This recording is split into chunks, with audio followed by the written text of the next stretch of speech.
up? Parsley. Well, bug my streets. This is my security detail, as you can see.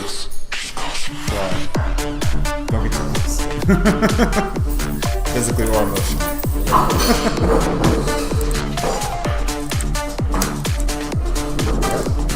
Streaming.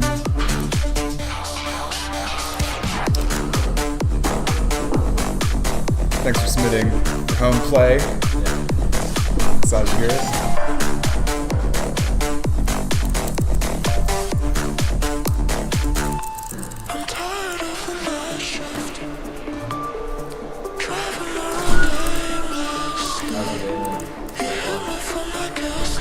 Pretty good. We're at the boot camp. We're at the halfway point, so we're trying more and more to place people at internships and ideally even jobs. We haven't yet gotten someone fully hired into a fully paid position, but still early. Like our current record is 7 weeks out of 12. Someone last cohort got a job after 7 weeks, so we'll see. I don't know if we'll be able to match that this time, but also like getting this program we call Fire Starters underway, where we try to, there's like a bunch of startups that want like a senior engineer, but they don't want to pay for it. So we're trying to offer them like, here's a junior engineer, and you get 5 hours of consulting a week with someone like me who worked at Google for years. And then hopefully that can bridge the gap and some of the mentorship stuff they maybe don't have time to do.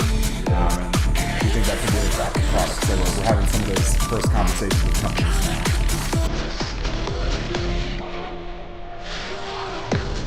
Yeah, like there's this one company that like they have listed their years of experience requirement as 5 years, but they got too much like junior engineer levels. So they raised it to 8 years, but they still get like bad candidates even if they have 8 years of experience. They've been at it for 3 months. So like the stuff that they list in the job description isn't necessarily like what they absolutely have to have. So we think we can fill in the gap of like basically work trial plus a experienced person to help smooth, fill the gap, smooth things over, provide extra technical advice and guidance and so on. So we'll see if it works, but I'm pretty confident that like once we get our first deal, then I think we'll just be like, we'll be able to turn it crank. Mm-hmm. By the way, there's still some leftover beverages from the last Halloween party down here if anyone wants one. Let's see.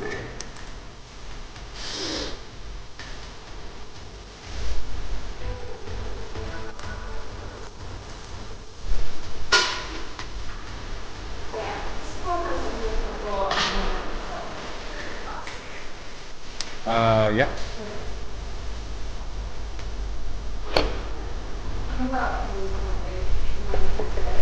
Mm-hmm. About time. I mean, if you have literally anything, it's going to be more likely for me to listen to it and give you feedback if we play it here today. Okay. So. Send me the voice part and stop me from honestly. Okay. Maybe that's not. Literally anything anyone can give me to listen to in class, I will take. I'll listen to you guys after, My general issue is that people just don't work on this stuff or play with this stuff at home. So. Okay. No, I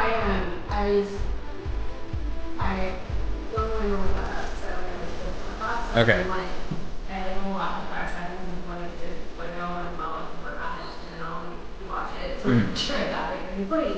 What's working is this is very kind of like blowing through. Fair enough. I mean, they're really great shows, so like they're a lot.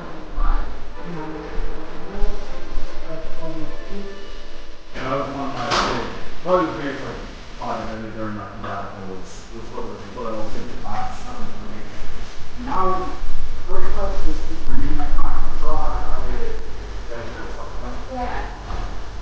It's really good content. Like I use this as like not just things it's tough to break out in the music production, YouTube content space because not necessarily a whole lot of people want to do it, and there's a lot of people that can make this kind of content. So my intro to DJing video is the one that got me to 1,000 subscribers. So I just think this is more accessible.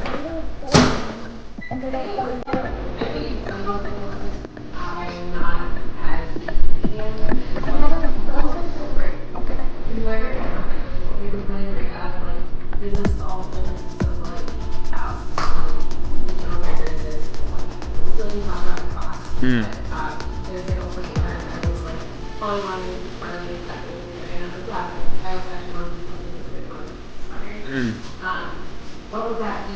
How can I make one all weird and something? Oh, this is funny. One of the story where it's almost funny. So you're still going to what?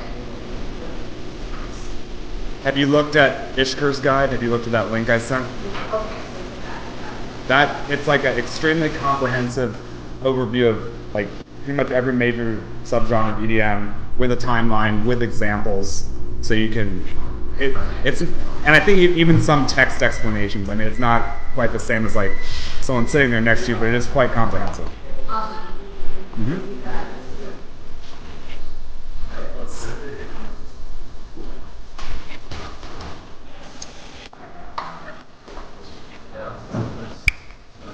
I suppose so.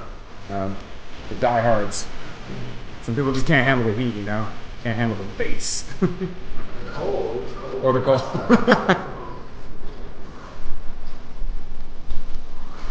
I mean, I know some people can't make it today, but.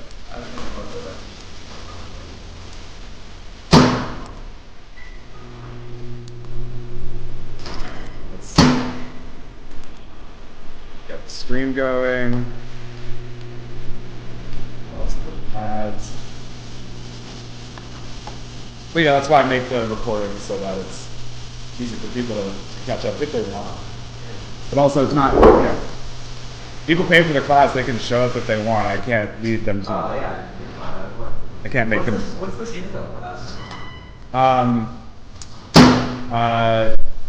Something I'm experimenting with. I haven't done it before, but I wanted to offer like a remote session for people that miss it. Honestly, I'm probably not going to do it next time because, yeah, like no one can meet Thursday in the middle of the day. I just have Thursdays off these days. And I think, yeah. Watch the recording, right? Yeah. And ask feedback. Exactly. So again, yeah. So it's kind of an experiment, and I think I'm just not going to do it next time. We didn't have them last week, for instance. No one was interested. This time, one person was, but yeah. We'll get started here in a few minutes. And just give people a few more minutes to roll up if they can. And let me start loading up the home plays. Storm. I know we have at least one other one. Email it to me?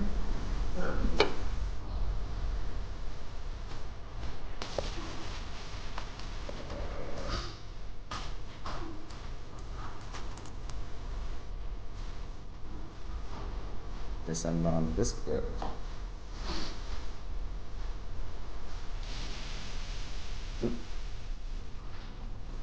This is homework 2. Okay. I know at least one other person submitted something. Do you have anything, Tyler? Yes. That's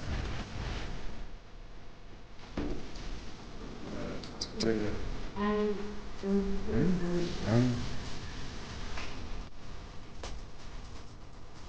Maybe.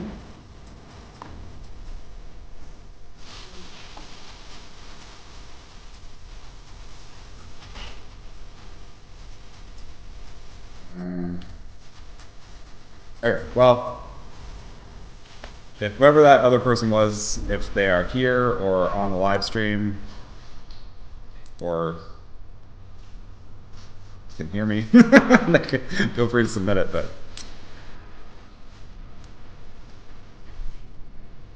Wait, maybe it's in my history.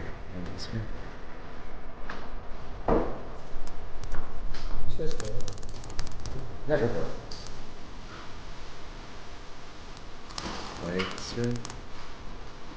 Listening history.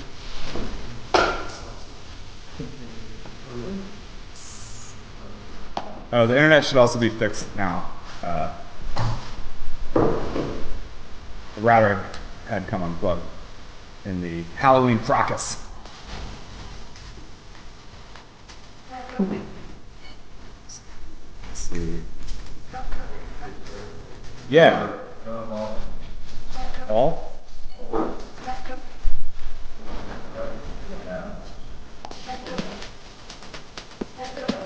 Ah, here we go.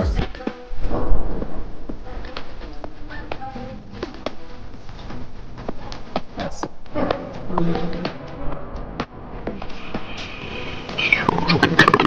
Yeah, this is definitely it. Great.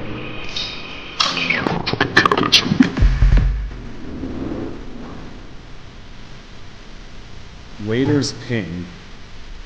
What does that even mean? Who is this? Why can't I even see what their artist name is? Song 2? Wait, are they Waiter's Ping or is the name song? I guess their name is Waiter's Ping. Okay. Well, or wherever you are, Waiter's Ping, this one's for you, brother. We've got someone on the screen.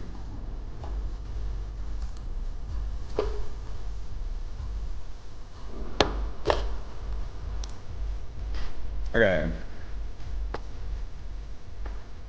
I'm not seeing a lot of activity here on Discord. We've got one person on stream. So let's just get started.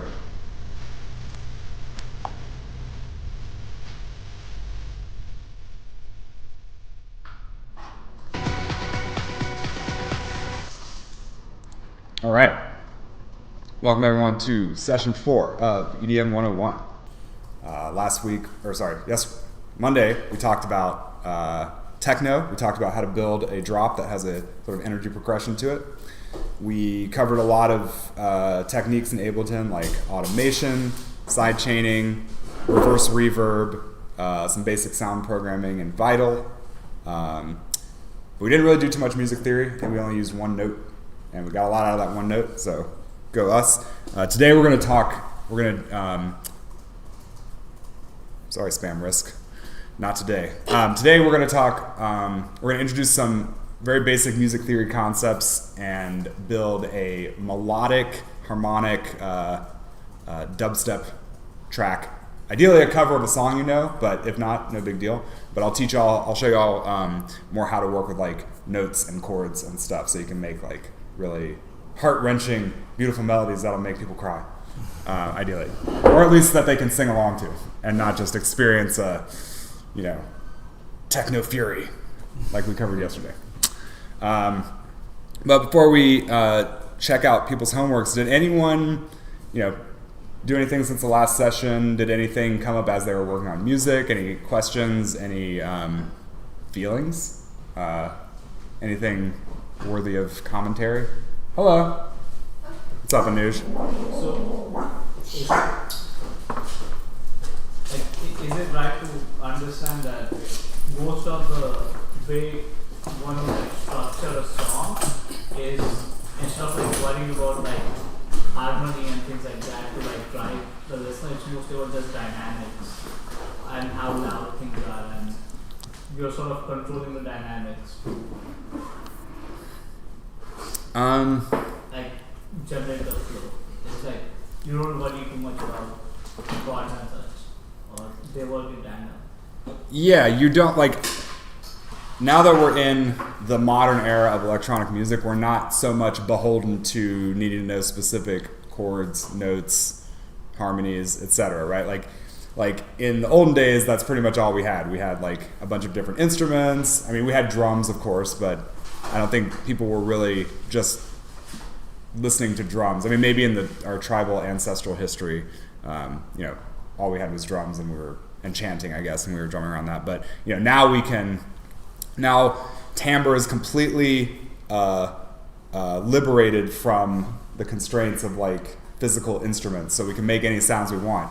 And when we can do that, it all comes down to, you know, bass, mids, and trebles, and how you manage that energy up and down throughout the course of the track. And whether you do that with, you know, like a gorgeous synth pad or like a piano or something, or you do it with just like filtered noise and like simple sine wave kick, because like a lot of these electronic kick drums, they're just a sine wave with a pitch envelope on them, like, you know, a single note. But we have all those classical tools available to us as well, you know, like, you know, chords, playing faster or slower, you know, whatever the you know, classic ways of managing the energy in a song are. But now we can, if we need more high end, we'll just add a white noise layer in there. If we need more mids, we can add some, like, you know, filtered saw wave that wobbles back and forth, things like that. So I don't know if that quite answers your question, but this is just some thoughts there. What's up, Tyler? One thing I was struggling with this week, and I kept looking at YouTube videos for it, is just the amount of terminology. Like, coming into this, not from a music background, like, I don't know what phase is, or attack, or delay, or 808, or like any of these things that I sometimes just reference very casually. And so I was trying to find like some kind of overview of the taxonomy, just like a map of like all the most important terms and what categories that they're in. And I couldn't find one. I found things that just like shot through a bunch of different terms, but not how they all relate and not in depth. My ideal would have been to find one that was, perfect. I mean, this is literally the first thing I thought of. Yeah, something like this, but then ideally paired with audio, because I can read as much as I want about like phase or delays or whatever, but if it's not paired with the sound, then the concept isn't really real yet for me. So I was struggling to find something like that. This is a dancing about architecture sort of problem. Like, writing about, there's a quote, something like, writing about music is like dancing about exactly architecture. And I'm just surprised I couldn't find easily like a video or a podcast that just goes through all these things and tells you the term and then plays some sample. I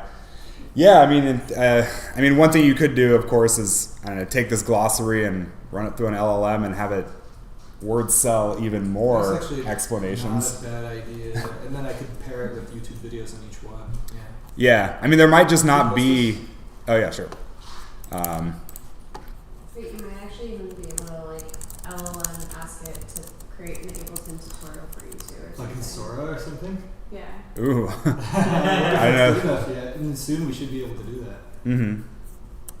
Might lead you astray. But I have a couple of friends who basically learn music production using ChatGPT before they like release albums. Cool. So it could be like That's interesting. a way. I guess you could probably have ChatGPT also dig like a YouTube video for each turn or something like that. Yeah, exactly. That's cool. Yeah, like some of these, like arpeggiator, there are probably thousands of YouTube videos on that topic, or hundreds at least. I don't know, for something like bitrate, because what you want is like the minimum amount of media content needed to explore the concept, and like you need something where you can, I don't know, have a knob that controls the bit rate, and then you can just listen to it, and then you will intuitively understand what that means. Yeah, exactly. I guess I'm not too surprised something like that doesn't exist. It's a lot of, I mean, I could imagine making a video for every term in this glossary. Maybe I should do. do You could 80-20 it. Maybe I should do what that. are the absolute most important ones, and how do they sound? The most important ones probably already have, like Sidechain. That probably already has a video on it. But it could, it could be useful to like pair this with a list of YouTube videos. Or even better, just like mini TikToks. Mini TikToks. Let me tell you about bitrate. What is bitrate in terms of audio? I wonder, like, this is just an example. I wonder if, okay, this is affecting your video. Audio bitrate demo. Okay, that's kind of relevant.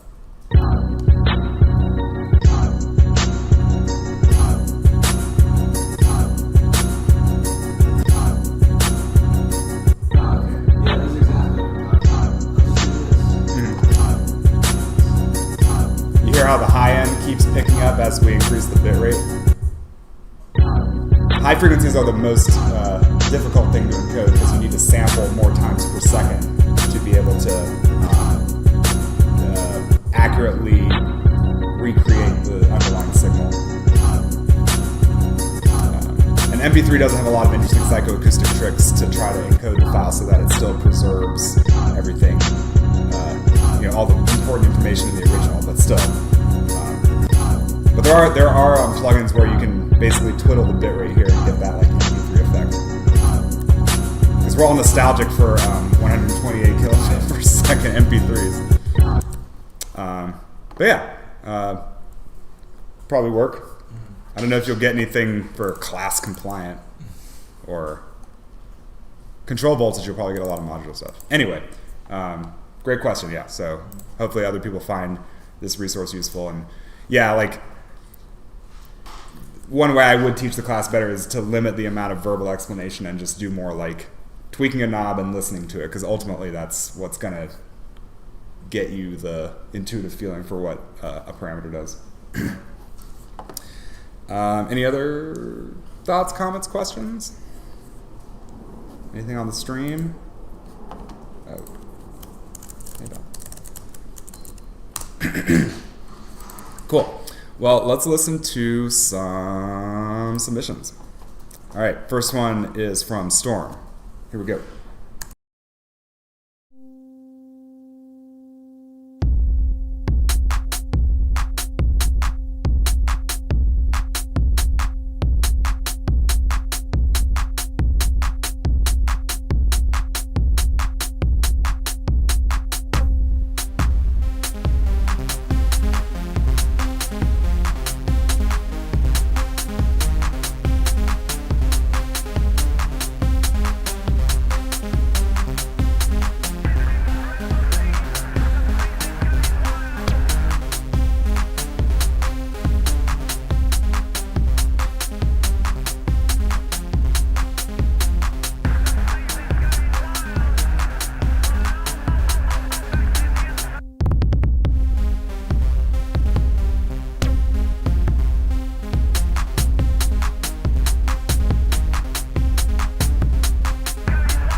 Nice. A lot of great ideas in there. I was like getting Cyberpunk 2077 vibes from from that kick drum with the reverb tail on it and the saw synth. Was that a loop, or did you come up with those notes yourself, or? I came up with those myself through the MIDI. Nice. Yeah. Were you just like playing around with it and they sounded good, or do you have some experience? I was just playing around with the sounds and then put the ones I liked.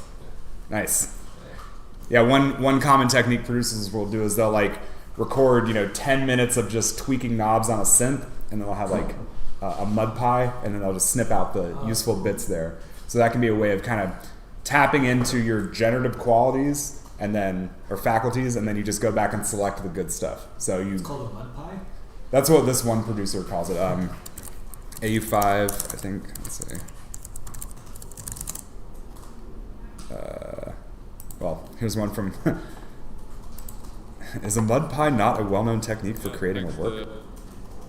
Yeah. Oh, Mr. Bill. He's another goat of sound design. But yeah, I'll just drop this in the channel. So yeah. So here again, you hardly even need to like have preconceived ideas of what sort of sounds to make. You can just generate it, tweak parameters, and then use your selector mindset to pick out the good stuff. There's another question I was going to have for you. I've been noticing a bit of despair in myself because it feels so unnatural to be like going through 2 gazillion menus to like get a sound that I want and then perfect it. Yeah. I mean, that's just not my style. I'm more like intuitive. Sure. So like, if you have other tricks like this, like mud pie techniques, that's like stuff I want to get into. Okay. Yeah. Well, I will show some strategies for using your voice to problem with that is I can't seem to use. Maybe I'll bring my microphone to one of these sessions and plug it in, because there's a lot you can do with just your voice, and then using things like auto-tune and quantize to shape your sound so you can just sing stuff and then turn it into MIDI notes or lead sounds. Yeah, so you don't have to like know how to play specific notes. So yeah, we'll figure that out. I would suggest looking into some of these, or maybe checking out that tutorial I dropped on MudPies, since it does have that in the title, and Mr. Bill is quite good. All right, let's talk more about this ARP drop. I loved the you had like a guy talking to a radio kind of sound effect in the background. Yeah. That was a really nice sample. I was Where'd trying that to come get it from? to be louder, but there's instruments in the back of it, so it took it from a sound. Oh, okay. I'm not sure how to best I was trying to EQ it, so I only got the vocal. Yeah. Thought of the right way to do it. Yeah. With karaoke, the way they do it is they assume that the vocal is straight down the middle, and then they delete all the stereo information. There's something called a mid-side EQ, where you can separately EQ the stuff that's different in both speakers. So that's like one classic technique for extracting a vocal. Putting a filter on it to try to isolate the frequencies, another one, but you still get background noise. AI is really the best tool we have nowadays for this. There's like, they're just trained on a bunch of data on acapellas, and it can learn how to surgically remove the non-vocal stuff. I think this one is free, just vocalremover.org. If your original sample, though, has a bunch of that like static crackle kind of sound in it, it gets harder to isolate. So, there's no foolproof techniques for extracting individual instruments, but at least with AI we do have better techniques. But for something like that too, you could record yourself talking and then use a combination of like distortion and filtering to get a sort of radio crackle vocal too. And I think that's a really great background texture. Last session we were talking about using noise as a kind of background context element for your main elements or your main instruments to play against. And someone speaking kind of incoherently into a radio, I think, is a really has a really characteristic vibe to it that would work really well. Even if you can't understand what they're saying, it's like, ooh, something outer spacey and science fiction-y is happening. And I think that helped add to the kind of like stark cyberpunk atmosphere you had going there. Did you put a reverb on the kick? Is that how you're getting that tail, or was it just a bass note that was like... I think I just picked very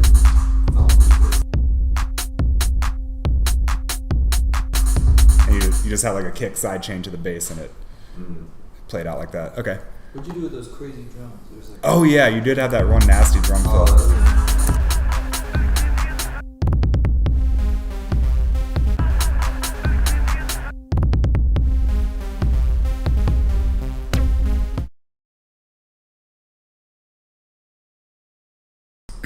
That can be one really good technique for creating drum fills, is like, take a short snippet of one of your main drums so it carries the thematic flavor of your track with it, and then like, chopping it up or playing it really fast a bunch of times before going into your main sound. Because at least my philosophy for like even choosing what sounds to put in your track, it's like I try to keep a relatively limited sound palette so that I'm creating like a very consistent world, and I don't have to manage too much complexity. Because like you could take literally any sound that's ever existed and drop it into your track, but that I think really what we're doing here is we're kind of filtering all the possible. We're like this white ray of light that's passing through a prism, and it's filtering into a rainbow, and we're selecting like just what passes through that filter. We are the filter of all the possible fragments of audio out there that we could put into our track, and which of those are we going to choose? This is why I call my class Approaching the Auditory Mythic, by the way, because I feel like it tells us about ourselves and what sort of sounds we like. But anyway, if you have a limited sound palette, it creates a more consistent vibe environment for your listener, and I think it kind of makes the song more memorable, because you're not just putting, everything in the kitchen sink in your track. It's not this, gobbledygook argle bargle of different sounds, but no, you have like a consistent idea, vision for how it should be.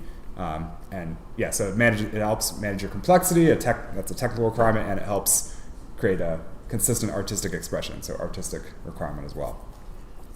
Let's see, what else to say about this track? Yeah, nice arrangement. I was definitely feeling it like right here in this little section here where you took out the bass. I was like, yeah, when this comes back in, it's going to hit so hard, and it did. So, and also interesting drum beat too. You didn't go with like a 4 on the floor, so that kind of helped create a different sort of feel. Because you had that kick with the long bass note, you gave it space to play out, and that creates its own feeling in the listener. So, yeah, nice work. Space note. What's that? So it's a space note. A space note, yes. Bass note, space note. All right. Waiters ping.7u, wherever you are, let's hear what you got.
Nice work. Yeah, I can tell you were following very closely along with the tutorial, so warms my heart. Yeah, generally good on that front. One mixing note: the vocal was definitely much louder than the rest of the instruments. So mixing wise, we needed to turn down the vocal or bring up the other elements. But that's an easy fix.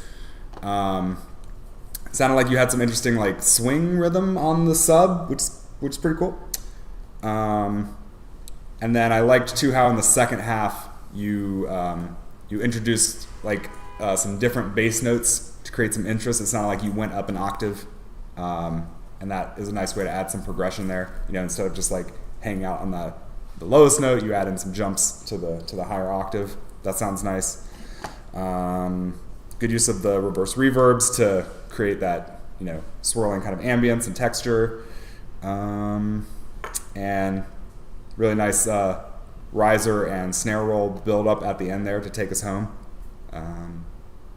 And yeah, would love to hear comments from the artist, but I understand that you're not here. 1, 2, 3, 4. Yeah. Nice. I've used that. Something like we talked about with the previous session, and I just tried to reiterate on this one. Did you also put swing groove on the bass? I have noticed that a lot of the instruments have a swing by default. I think maybe I messed with some setting. Oh, interesting. And so maybe by accident I did. Were you using a preset other than the like simple one that we programmed in class? No. But I might have by accident like changed it. I'm not sure. Oh, okay. No worries. Cool. Yeah, let me play back the octave jump again and see if I can explain it.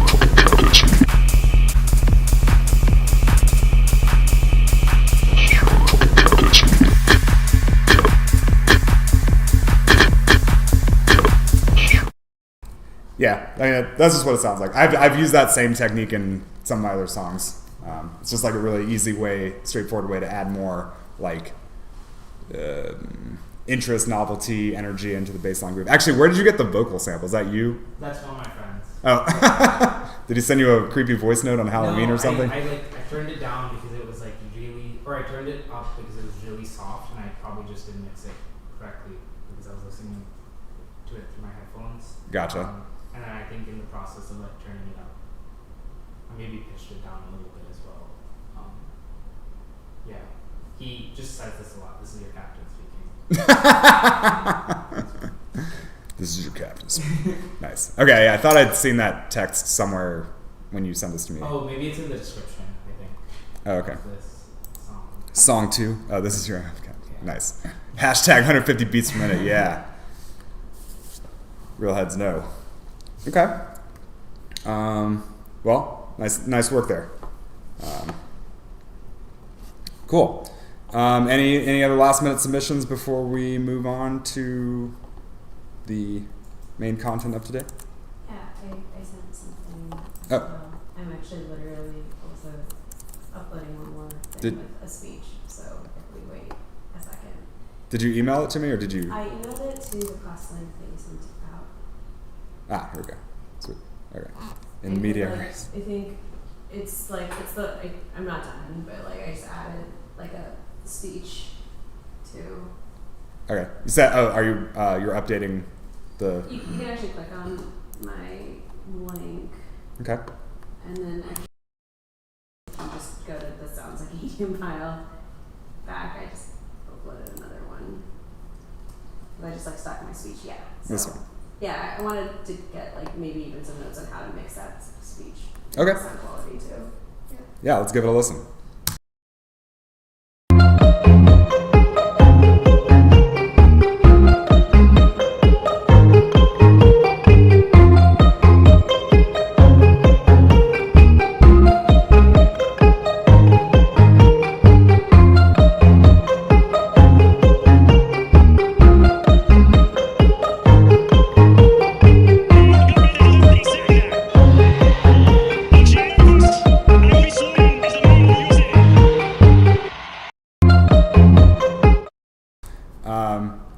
Yeah, I mean, very much just turn it up. Yeah. How do you have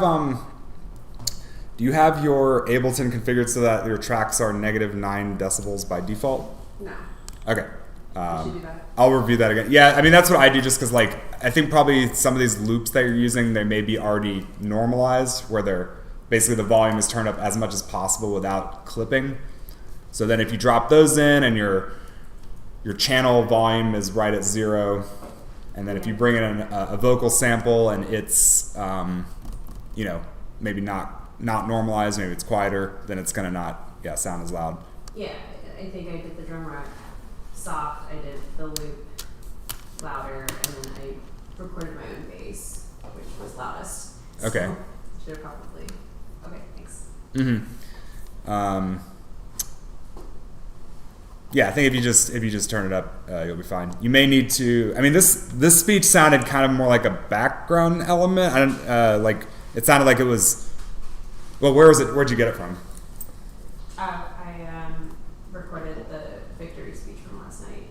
Oh no! Oh no! Nice. Okay. And Very I cool. think, like, it's not quite the exact. I don't know. I just wanted it to be out there. Yeah, for so sure. I'll keep working on it. But yeah, I wanted to put in some of the elements of the speech from Mamdani last night. Like 2 parts that I really liked. So. Mm-hmm. Yeah, I mean, I feel like if anyone's campaign would benefit from the EDM treatment, it would be Mamdani's. So. He did a show outside, or like he had a DJ and then joined them outside the marathon, like Mount Okay. Nice.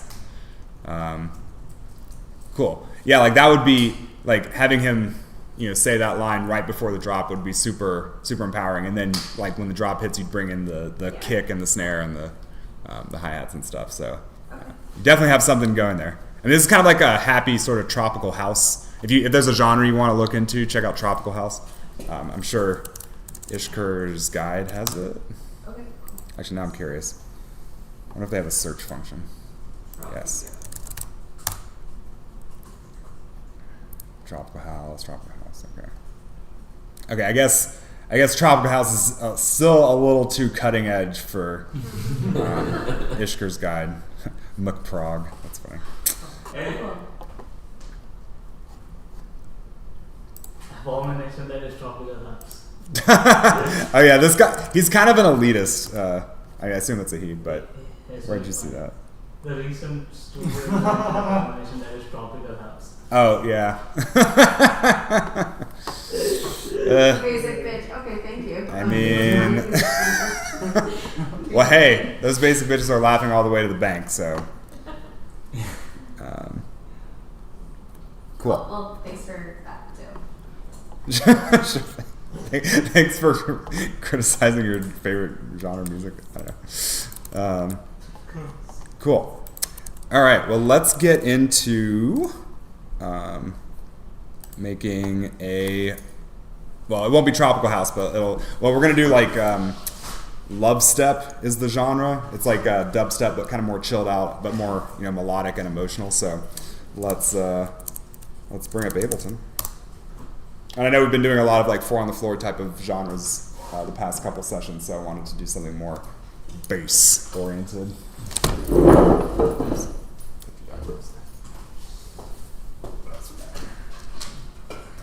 Who's this doggo? This is my security detail, Parsley. Yeah. I never took her to work when I worked at Google, which I kind of regret. But yeah, I take her to Fractal Wednesdays and Fridays because we got her a month before the pandemic, and she's never really had parents that were away all day and then come home to her. So we want to keep a close eye on her. It's for her psychological safety, not ours. Okay, so in our previous session we made a techno track. We had one bass note, it was an F. We had a riser, it was also a single note F. But there are some sounds that you can only get using harmonies and melodies, and usually that's stuff that you want people to sing along to. Like there's nothing in our techno track that you could really sing along to. No one's gonna go home thinking, what was that clip? I don't know. Yeah, some completely forgettable, generic hype kind of sound. But with EDM, we often have melodies that are really like kind of repetitive, but then they stick in your head and they become earworms. So let's try to make something like that ourselves. But before you have the melody, it can really help the creative juices to get a series of chords down. So one very simple system for building chords is what's called the circle of fifths. So let's see which one of these is a good one. Right, so here's a circle of fifths, and in Western music, every octave is divided into 12 notes. An octave is basically just like a range of frequencies where the beginning and the end are the same underlying note. It's just that the octave up is the frequency is twice as high as the octave below. So if you have it's like piano is typically tuned such that the middle A note is 440 hertz. The next octave up would be the A at 880 hertz, and then 1760, and it repeats, like that. And you can repeat it indefinitely, one way or the other.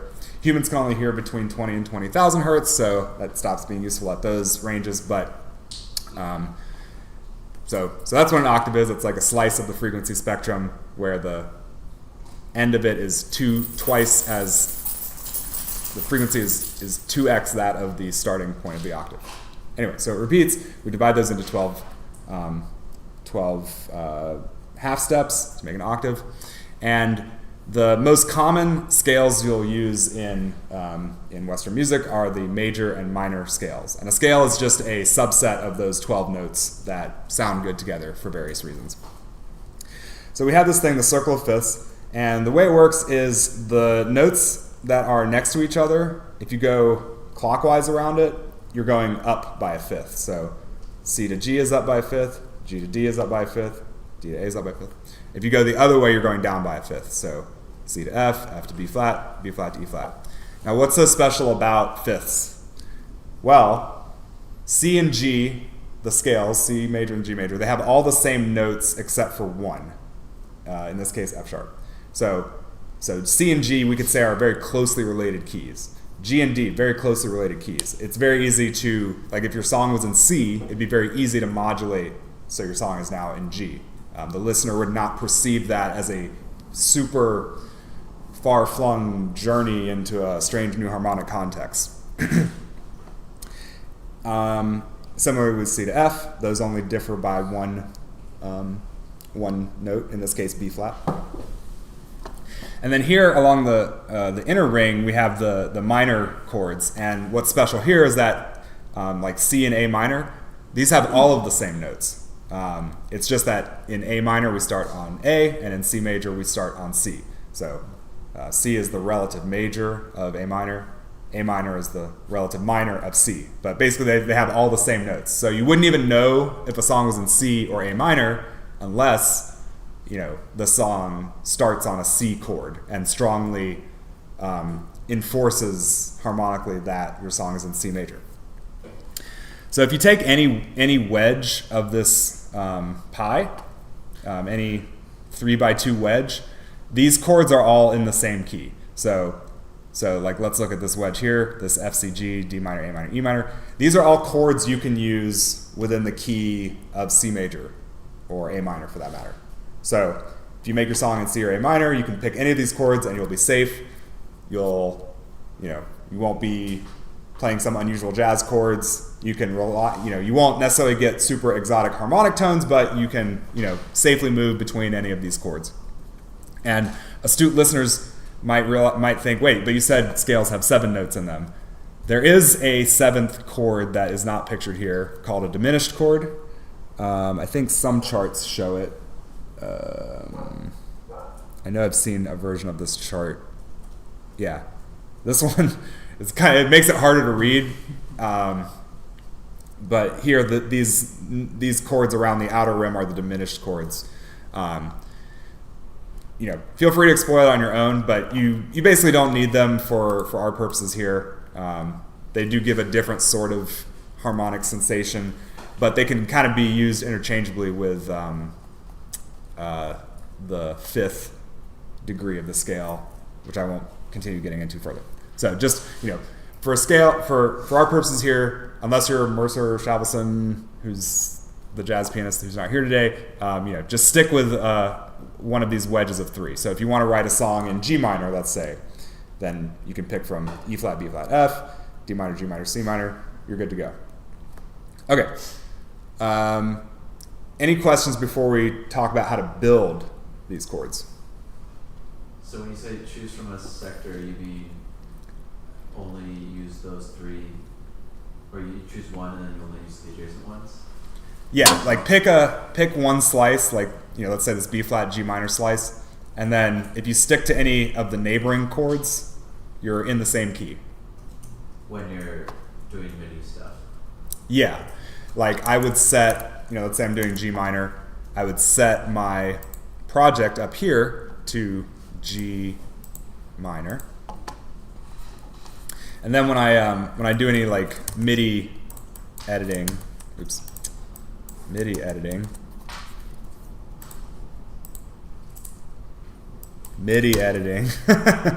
I'll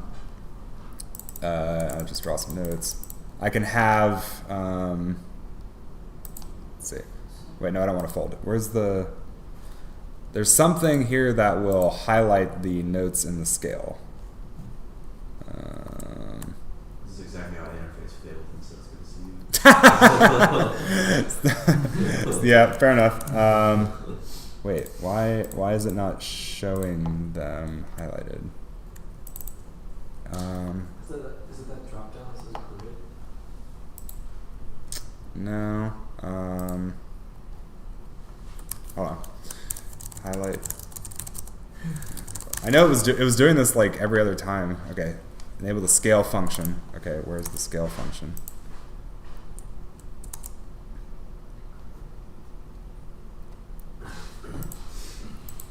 Is this it?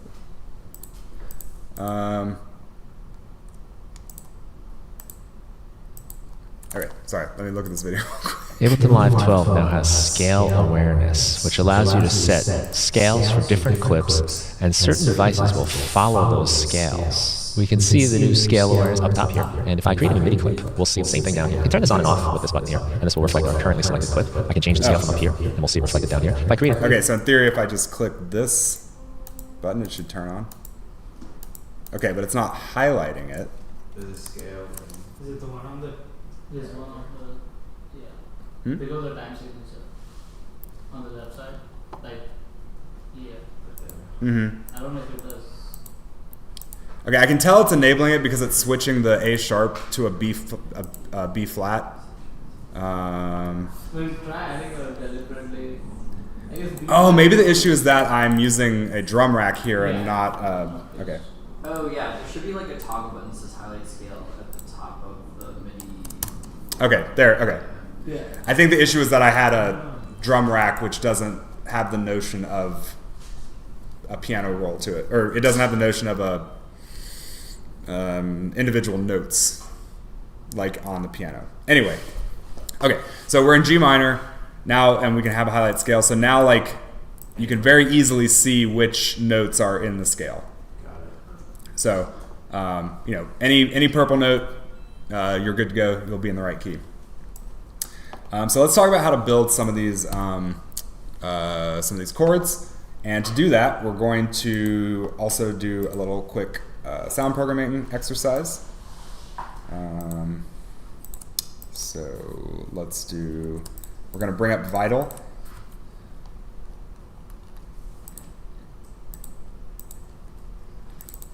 So add a new instance of Vital, and we'll put it in our background section because there's a category of sounds called pads. They basically pad out the background of your sound. They're not really meant to be necessarily a focal point of your track, but they help create that background harmonic context.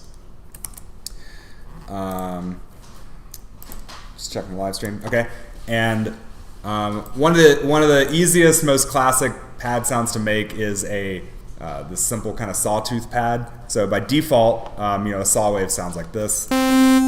Very bright, buzzy. It's the beginning of everything in a track place. Yes, actually, that would be a good example. Those would be good examples of a pad.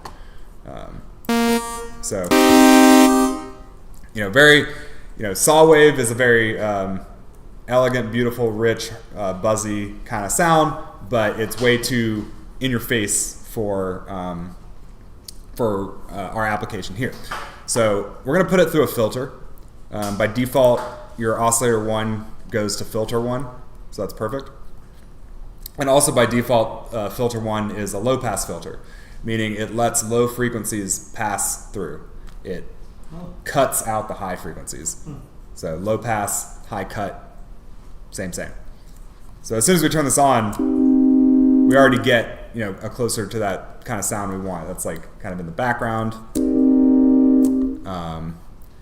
But there's one more thing we're going to do to make it extra lush. Maybe we want to bring in a little bit more highs here. So another very common feature on synths is this unison feature.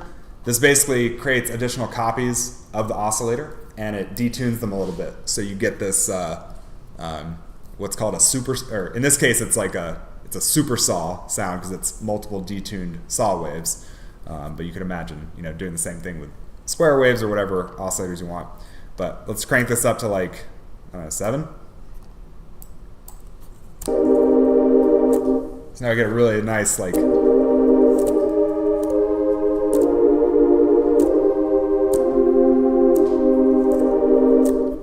we get this nice lush choral kind of sound.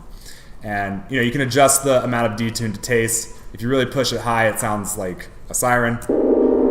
Like honestly pretty unusable unless you're making like hardcore sort of music. Right, it would work great for that. Or you can make the unison detune really small. What's that? Click and drag. Yeah, click on it and then drag up or down. And Or I guess left or the right. knob is for left and right. This knob is for something called spectral morph, which I don't quite know what that means. Also, how did you get the filter on there? Yeah, I don't know what that does. Okay, so filter, you just turn it on and off here. Oh, there. Okay, got it.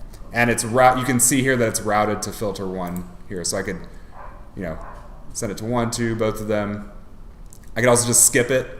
So later when we talk about Reese bases today, I'll show an application of that. But yeah, so this is another great, really just basic meat and potatoes kind of sound that, if there were a final, you would have to program the sound. But it's just 2 buttons here. Boom, boom. And then you can bring in more high end if you want. Do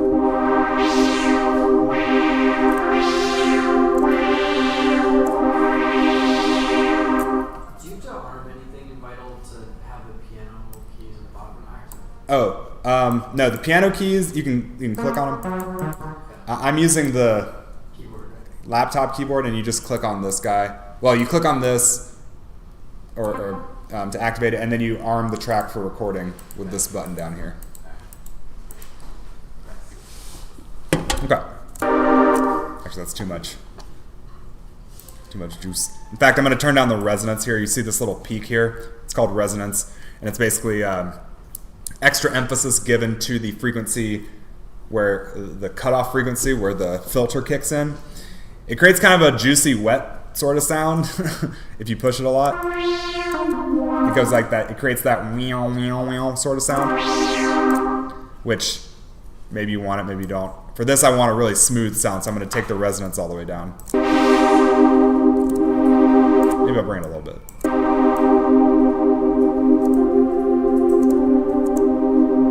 But yeah, I don't want something too prominent if this is just going to be in the background.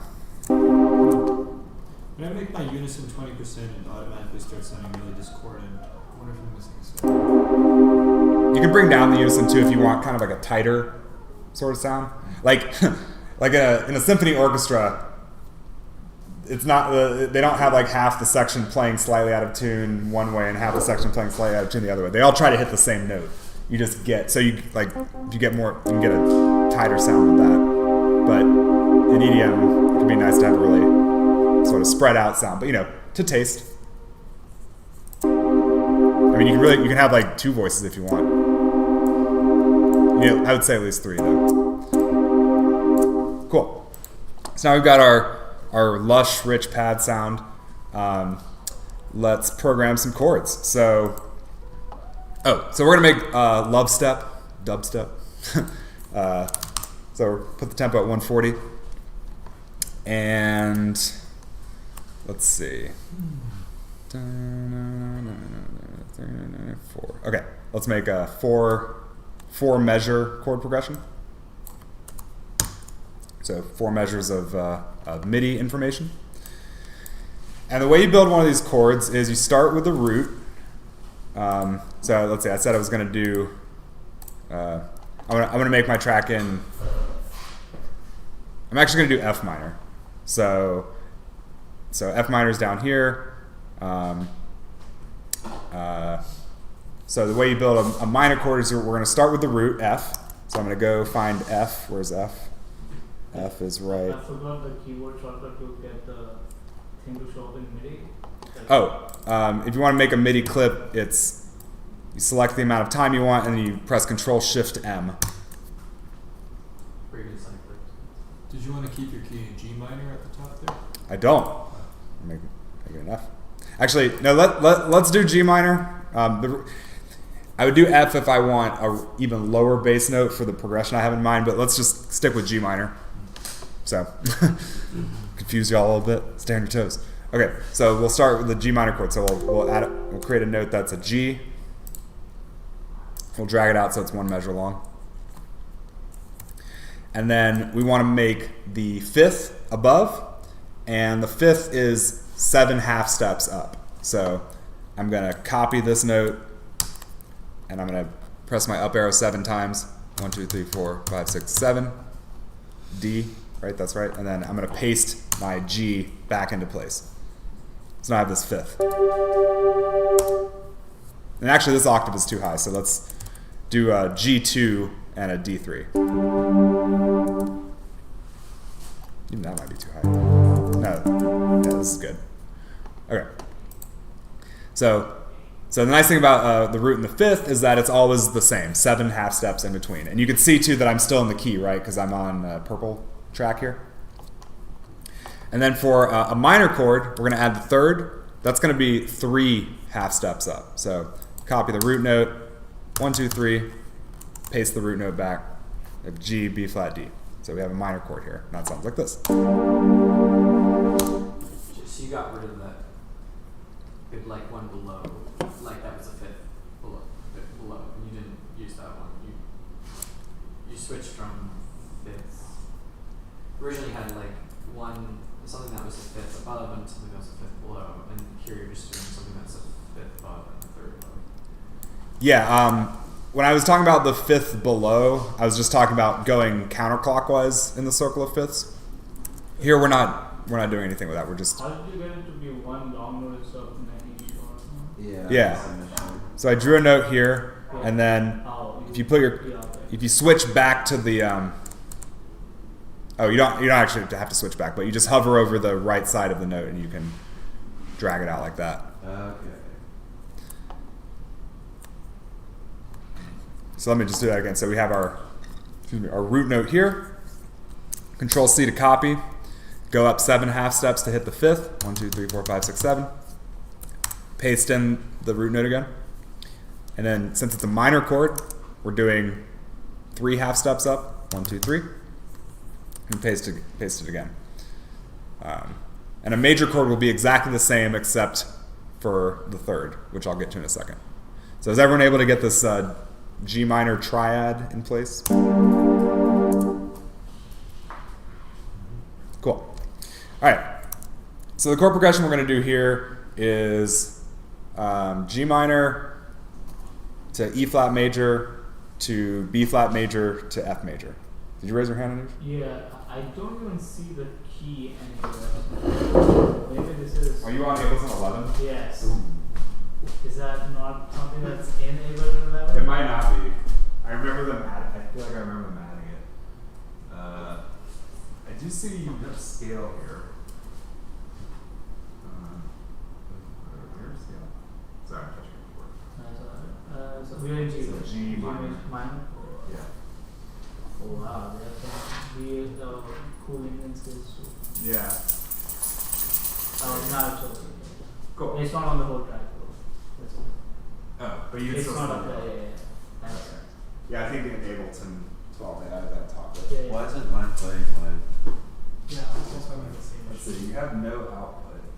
So that's change right. that to, I was just doing it on wait, what? the microphone speakers. No, it should say main. Why is it not? Should we fill it up?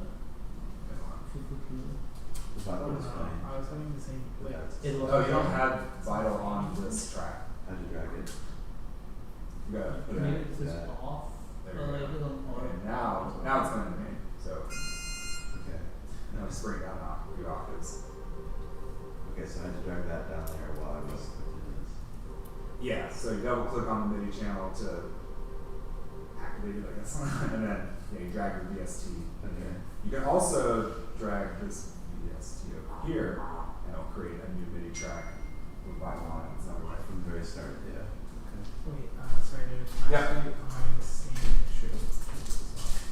Okay. So I'm pretty sure I have any on this one, or if I don't on this one. Yeah, you do. Wait. I used to say background share, but I missed it.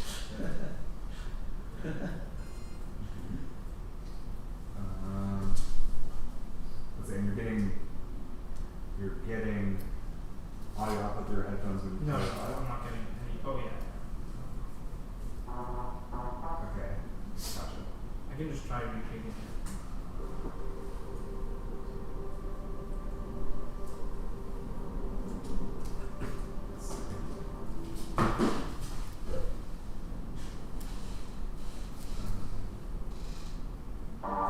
Okay, you accidentally nudged your notes off the start of your MIDI clip. So the playback head never saw the MIDI note turn on. It was like basically starting in the middle of it. Okay. So you gotta make, yeah, so I see what bring you're that saying. forward. Yeah. Alright, yeah. I see what you're saying. Mm. Okay, thanks so much. Yeah, you should be good now. Yeah. Cool. Cool, I hear a lot of beautiful angelic super saw pads playing. Okay, so pause the ads again. So now let's make our next chord. So our next chord is a B flat major chord. So we'll start with a B flat, and then we'll create this the fifth. So we'll go up 7 half steps. 1, 2, 3, 4, 5, 6, 7. And then for a major chord, for the third, we go up 4 half steps. So 1, 2, 3, 4, paste. Now we get this kind of sound.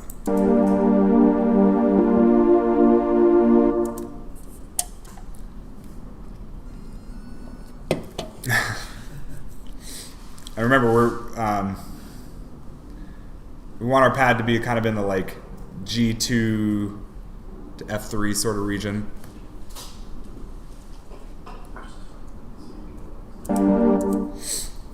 So we'll go G. Wait, sorry, we want an E flat chord second, not a B flat chord. Okay. So first note is a E flat, but it's still an E flat major, so same process. So E flat. You can select the full group and pitch it down. Right?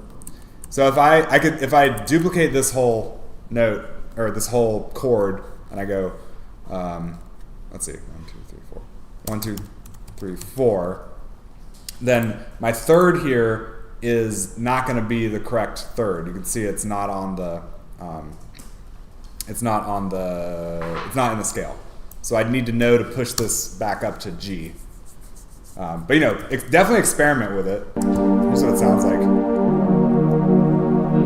Right.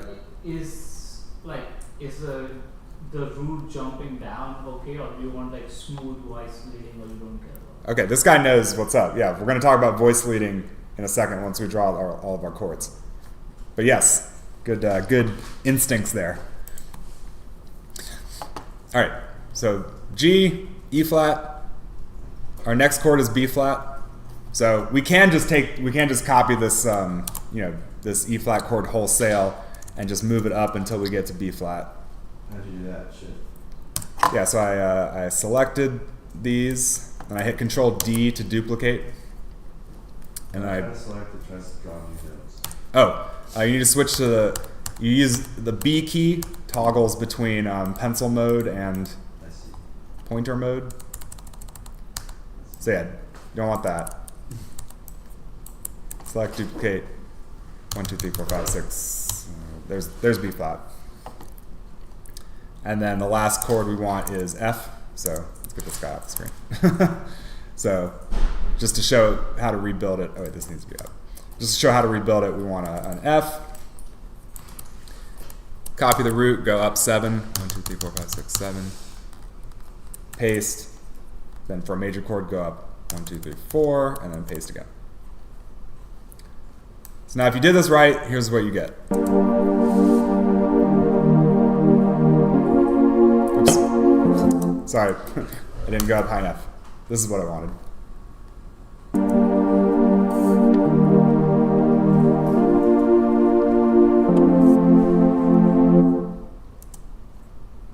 And that's a chord progression that's been used in like 10 million songs, such as Poker Face. And yeah, to Anuja's point, these notes are kind of jumping around all over the place, right? They're up here, and then they're down here, and then they're up here, and then they're down here. For a pad background kind of sound, we want smoother voice leading, which is the fancy music theory term. Basically, this helps in a couple ways. First, it creates a smoother sound to the listener's ear, right? We're not trying to grab their attention with our amazing chord changes here. And second, if we constrain the notes we're using for a given sound, it's easier to mix because it's not taking up quite as much it's not, it doesn't have as broad a range of frequencies that it's going to hit, so we can mix it more easily. Like we can be more aggressive with the EQ in terms of trimming out frequencies we don't want. So another keyboard shortcut here that will come in handy is let's make these notes a bit closer together. So we'll select this E flat, we'll hold down Shift, we'll press the up arrow key, and it moves it up an octave. So you can move it down an octave too by Shift down. We'll basically put it up there. And then similarly with this F that's way up here, we're going to hold down Shift and press down to bring it down. So these are called chord inversions. So it's the same notes, we're just presenting them in a different order. And we're also going to have a bass layer that will reinforce the root note of the chord. So it doesn't matter that we don't have the root note in the bass here. We're going to cover that with another instrument. Yeah, my Shift jumped it a lot more. Did you do? I don't believe you. Just down there, Shift. Oh, you selected all three of the notes. So just select the lowest note in that triad. Yeah. So if you do that, you get a smoother chord progression here. So give this a listen.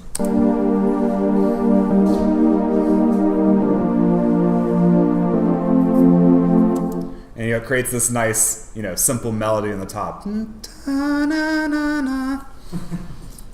before it sounded like this.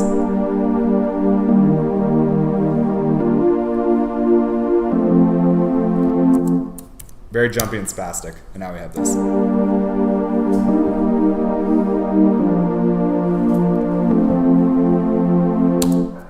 And for an even smoother sound, we can actually get rid of these, repeated activations of these notes. So we can just take this first B flat, drag it all the way over here.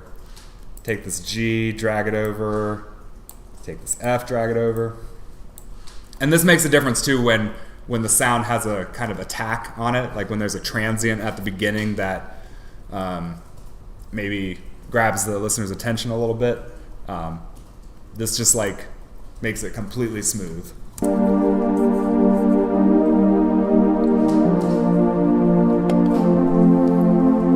You can imagine two violins and a viola trio playing, and the person on the B flat is just like,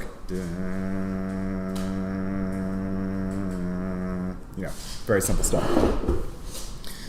Cool. So that's how you build simple triad chords using what's called diatonic harmony, harmony that stays within one key. And now we have this sort of background palette that we can play with to build a song on. You have a question? No. You seem deep in thought. Okay. Look at you. Right on. Why don't we go ahead and also add this the bass to it as well, so we get even more fun bass sounds. Just to because we're gonna add a kick and a snare, and so we need some bass to fill out our sonic structure here. So get yourself a MIDI channel in your bass group, and you can put Vital on that. And we're gonna make another extremely simple but very versatile and popular sound called a Reese bass. I don't know why it's called a Reese bass. I don't think it's named after someone named Reese. Doesn't even have a Wikipedia page, which is honestly a little surprising. But it's basically named after the producer Kevin Saunderson. Whatever. That's not how you spell Reese. But anyway, it's the same idea as that pad that we just created. We have a saw wave, and we turn up the unison. Nasty, right? And maybe we bring down the detune a little bit. And we'll put the low pass filter on.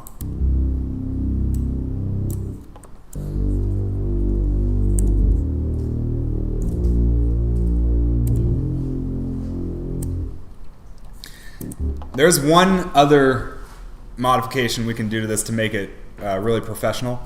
So if we see this little pencil icon here, we can click it. We can edit the frequency. We can edit the, I guess, harmonic composition of this waveform. So Joseph Fourier in the 1800s, he proved that you can decompose any sound into a summation of sine waves.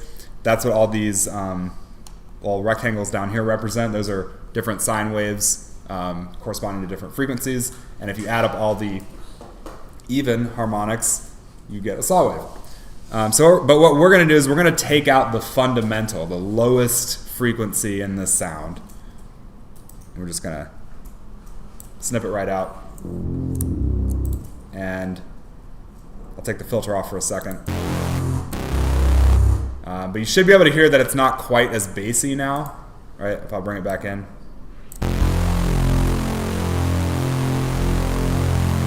Wait, hold on.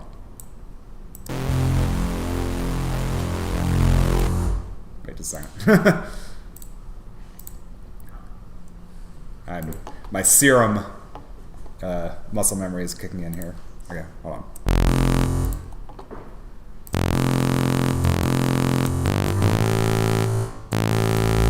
There it is. Okay, yes. So this rectangle right here, we take it out, and now we've removed the fundamental. The reason we're doing this is because when we turn up the unison, if we still have that fundamental in place, it also is going to have multiple copies of it made, and they're going to be constructively interfering and destructively interfering with each other, and it's going to kind of create some instability in the sound, which is generally good. It helps create that lush kind of chaotic timbre. But for a bass sound, we want the absolute lowest frequency to be rock solid, consistent, steady, because it'll make our mix better, and the listener will perceive it as more stable and solid. And so this is kind of how we reduced the phase randomization when we made the sub last time. This is a way to help do the same, or do something similar. So we add that sub back in by turning on oscillator 2, and we'll switch to a simple sine wave.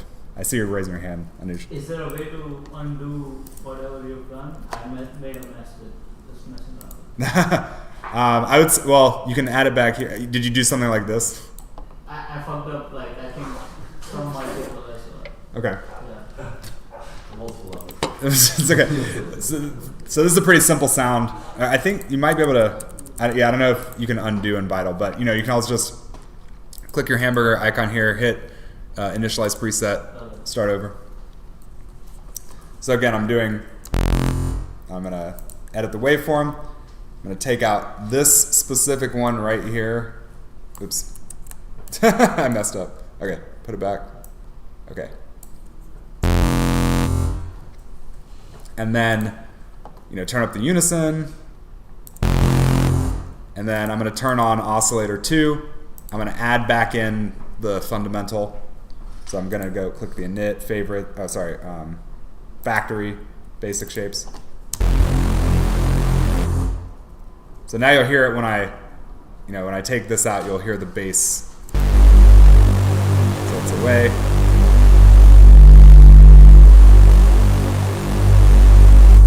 So that's the pro way to make a Reese bass.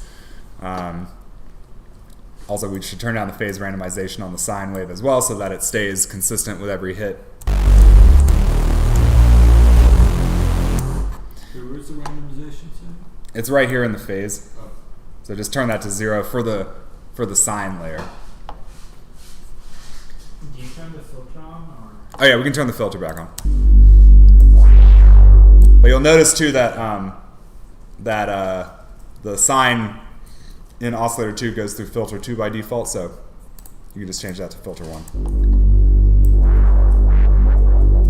So when we start adding in the dubstep wobble, we're going to make use of this. But we don't have to do that quite yet.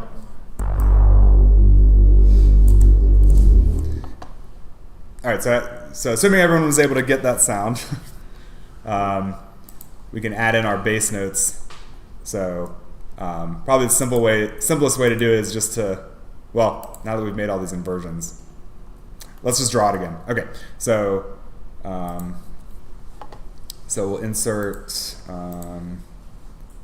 4 measures of time here on our base. Couldn't you just copy and paste? Like the other thing? Yeah, I could copy and paste over here, and then I'll just change the octaves of these notes. I wanted to show it from scratch just because here I'll have to delete some anyway. So, but yes, you could. That's what I was going to suggest. But so we can create some new MIDI notes. So we want a G0 specifically.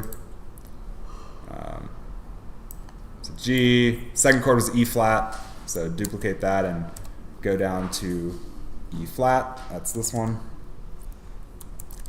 And then you go, and then B flat is the second chord, or third chord, this one. And then F is the last note. Flat as in E. Oh, you're right, good catch.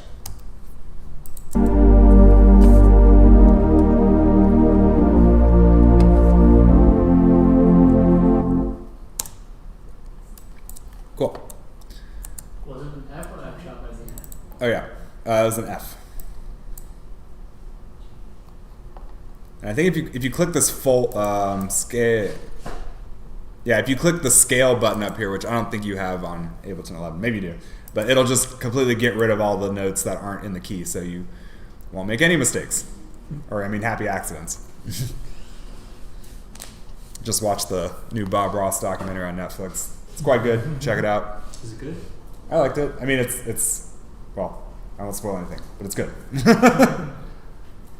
Try not to give away any emotional valence one way or the other. Cool.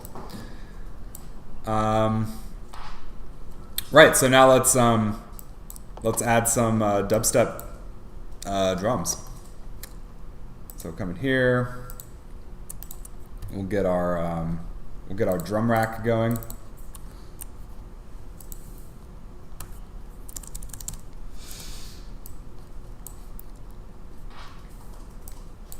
Bring this out here. Take this out. So let's see. I'm sure Cymatics has some dubstep kicks in here. Oh yeah, here we go. Yeah.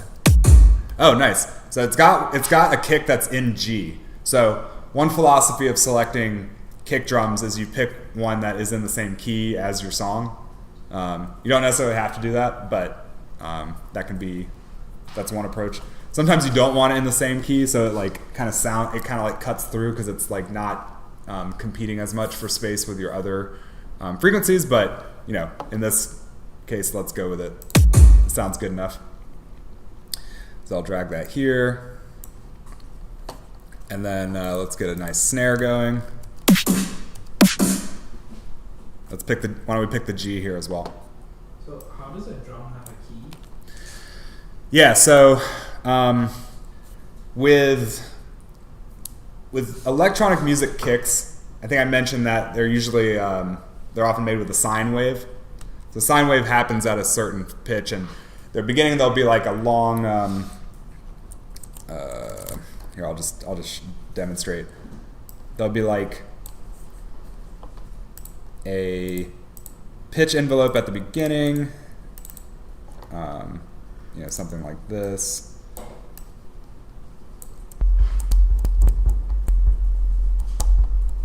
Turn up the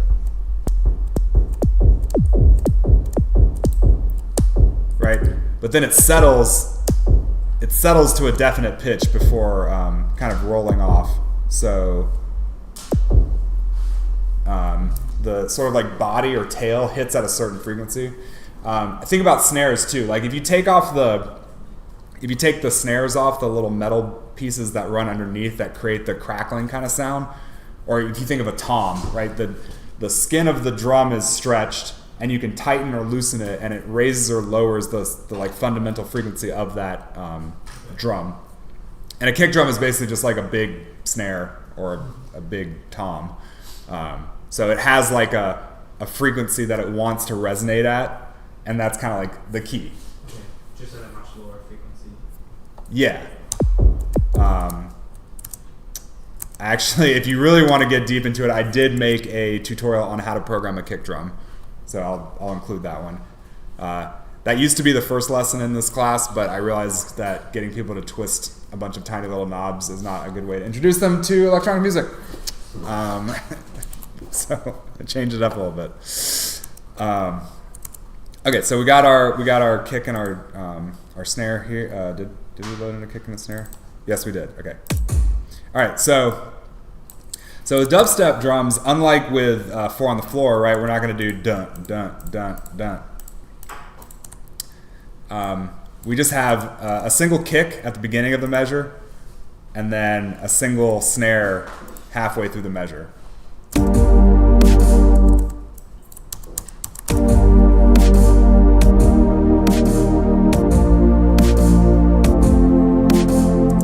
So that's like the absolute simplest dubstep pattern you can possibly make. I usually like to, I mean, it kind of depends on where you are in the song. Like, sometimes you really just want that extremely simple kick and snare pattern. But I want to make it a little bit more interesting, so I'm going to do something like, let's see.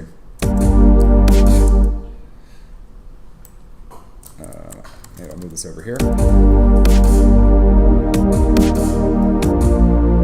I'll put another hit here.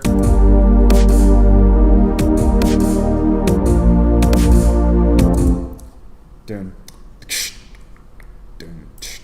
yeah, maybe something like that.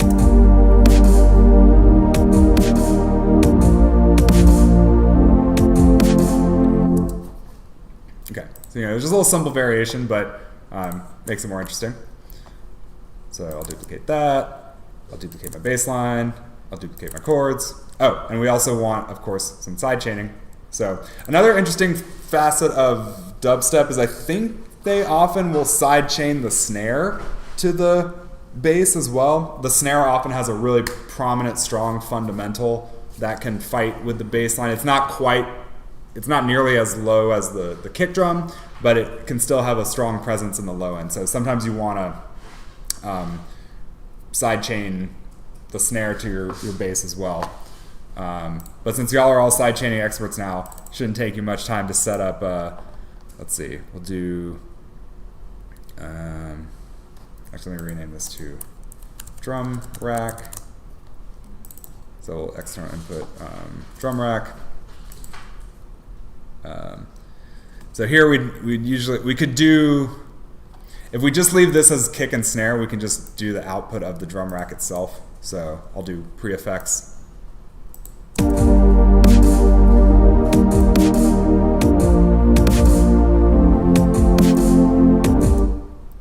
So I got that on the bass, and then let's put it on the pad, the background elements as well.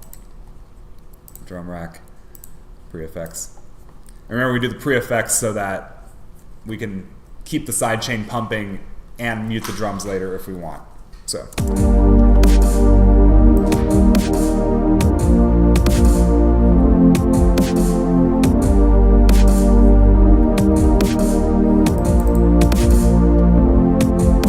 Maybe I'll do, let's see. Maybe for the second time I'll do another slight variation. So done.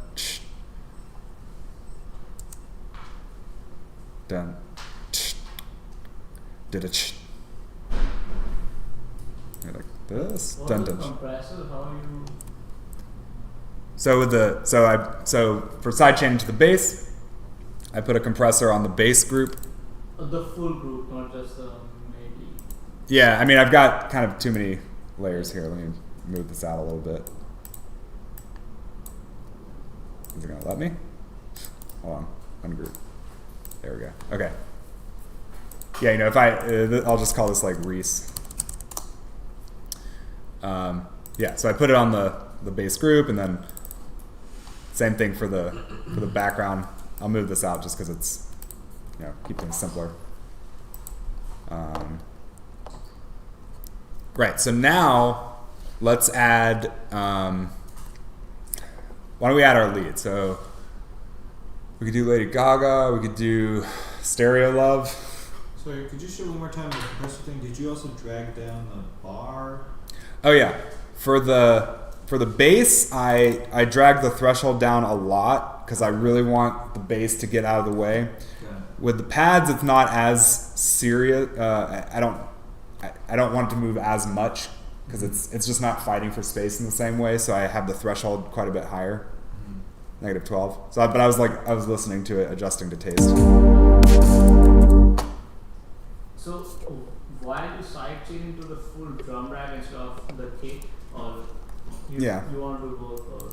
Yeah, because like I said, in dubstep as a genre, the snare has a very prominent fundamental frequency and a very like punchy, sharp attack, and it can also take up a lot of space in the low mids. So I wouldn't do this with house. Like with a clap sound, like there's no need to sidechain. Well, first of all, in house the kick is already playing every time the clap is playing anyway, so it's already gonna duck. Whereas here in dubstep, I don't have a kick playing underneath the snare. Yeah.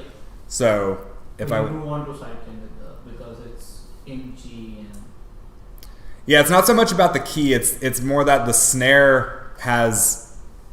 I want the snare to cut through the mix and punch through, and it has low frequencies in it because of the like. Let me show you with the EQ. So if I play like.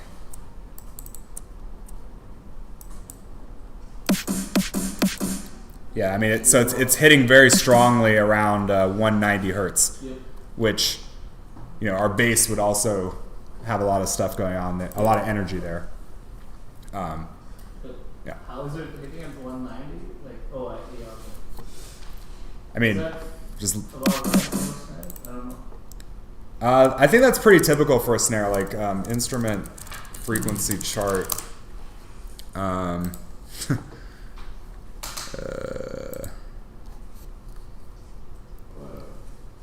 Let's see.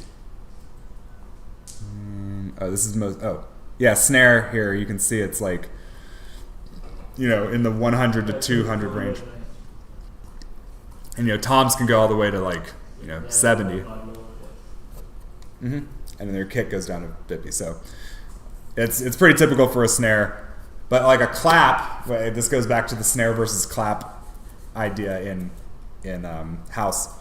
That could be another good justification for it. So with a snare, you have that strong fundamental, and if that's playing at the same time as a kick, which also has a strong fundamental, then they're kind of like fighting each other. Whereas the clap is this more like dispersed high and mid-high sort of frequency instrument, so it gels nicely with the kick. And then you use the snare roll as the fill because it's like this other thing that's coming in that's a little bit different. Okay. So now that we have our harmonic context, let's play around a little bit with melodies. So the foreground element. Let me go to the bathroom real quick.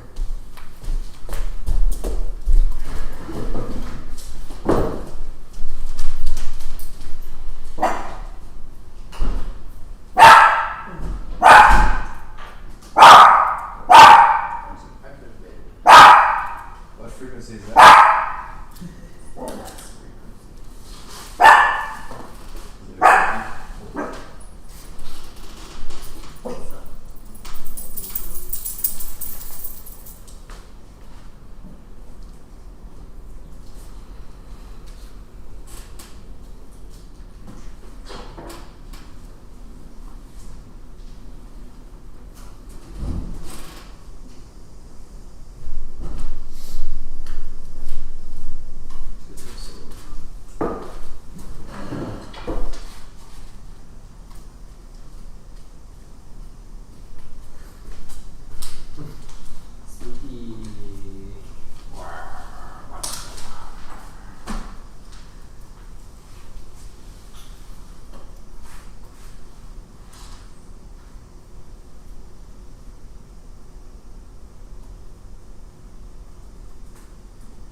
Good job securing the space, Parsley. All right, any questions on the stream? No. Okay, cool. All right, so let's, again, we're gonna load up instance of Vital for our lead. So lots of different sounds we could choose here. Let's go with like a triangle wave, since it's like kind of gentle and nice. You know, we're not making tear out dubstep here. We're making love step. Oops. Need to arm that track for recording.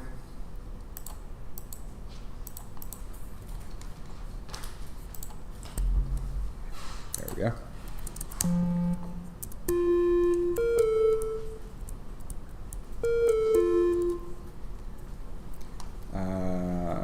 Okay, so let's actually try to play this in. And I know, Juilliard doesn't teach people how to play leads on their laptop keyboard, but there are some guardrails we can put up to make it safe for experimentation. So we've talked a lot about audio effects so far. Let's talk about our first MIDI effect. There's one that I think y'all should have called Scale. And basically this is like auto-tune from MIDI. So you take the scale effect, you put it before your synth. So MIDI is a little different, right? Where like the audio effects have all been after the synth, so processing the output of the synth. Now we're processing the input to the synth, which in this case is MIDI information. So we put it beforehand. Have this nice scale. By default, it does nothing, but if we change the root note to G, right, our G scale, and we change this scale to minor, now, no matter what note we play, it's going to be a note in the G minor scale. Right? Like C sharp is not in the key, so the scale effect quantizes it to the, or I shouldn't say quantize, it tunes it to be in the same key. So now we can just like mash on the keyboard and it will, stay in the key of G minor.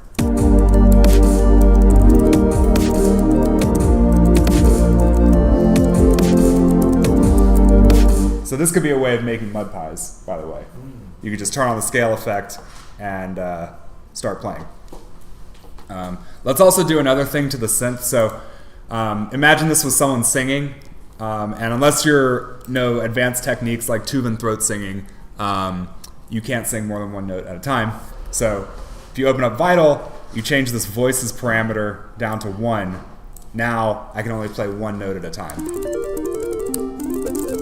and that makes it more user friendly. What's up? I guess this is also 11 versus 12, but I can't figure out how to just get to the minor.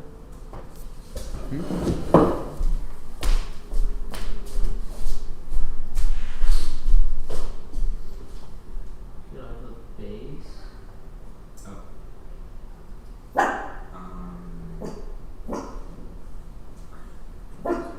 I wonder if it just doesn't have any presets in it.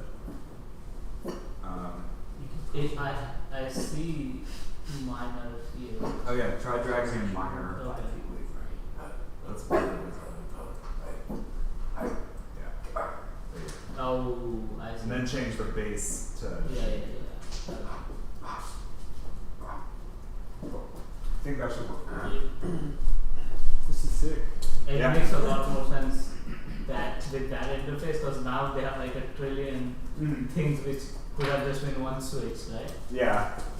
Well, it's nice to know that humans can make moral progress and software can improve in its feature set. And if you want to add some extra swag to your lead sound, you can turn this glide parameter up a little bit. This adds what's called portamento. You can add a lot of it.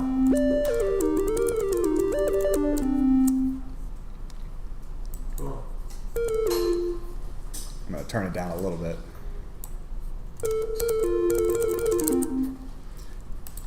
Cool. So let's. So I'm gonna play in a little melody. Maybe you've heard it before. But if you arm your track for recording, and you press, I think F9 is the keyboard shortcut to start recording.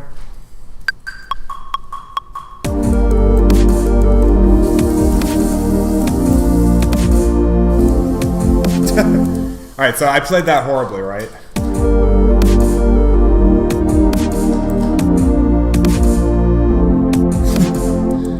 But there's a feature called quantize, which does for rhythm what the scale effect does for pitch. So I can select all these notes and Control-Shift-U brings up the quantize grid. It's also this, in Ableton 12, it's this one. And then you can quantize it to the grid. So in my case, 1/16, I can quantize it to 16th notes. I can quantize it to a preset here.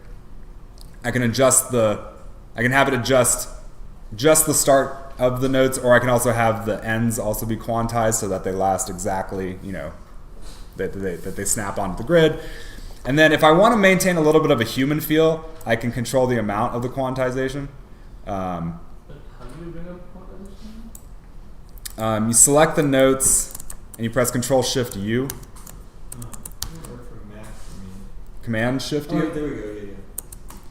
If you just hit Control-U or Command-U, it'll apply the quantization.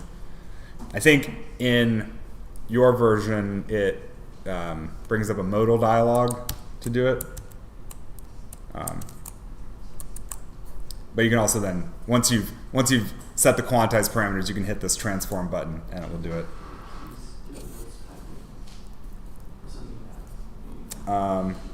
And to be honest, I'm probably going to have to fix this a little bit more, but this is a starting point to at least get your notes closer to the grid. It didn't change anything for me when it did transform. It didn't change anything. So just randomly put a bunch of notes here. Oh, well, if you type them in, then it's they're already on the grid, so there's nothing to quantize. If you play them in, I played it in. you hit the record button and you play them in. Yeah.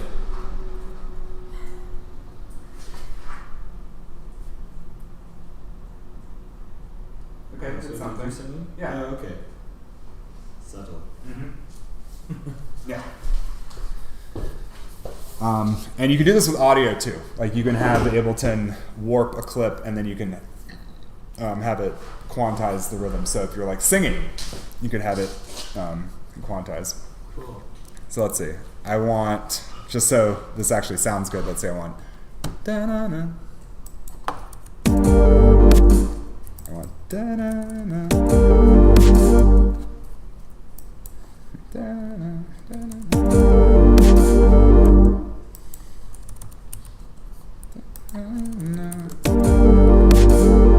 Oh, that wasn't quite right. And this one's not quite there yet either. Okay.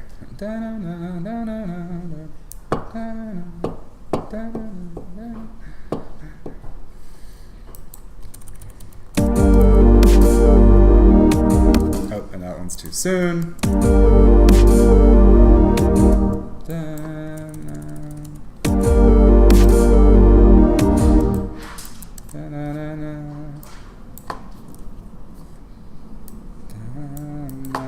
Something like this. Oh, it's more like right here.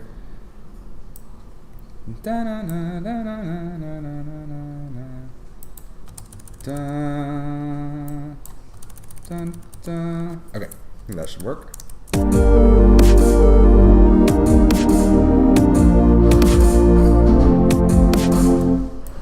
Oops. And then I probably also need to turn this up a little bit.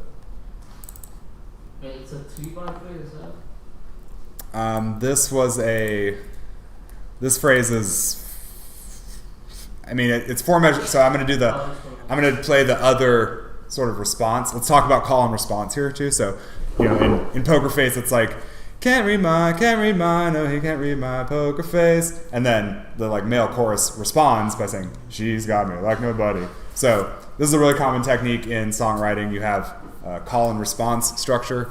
You know, you have one instrument play something, and then another instrument plays either the same figure or some kind of response figure, and they have this like dialogue between them. And that's a really easy way of creating a musical conversation that is memorable and listenable and so.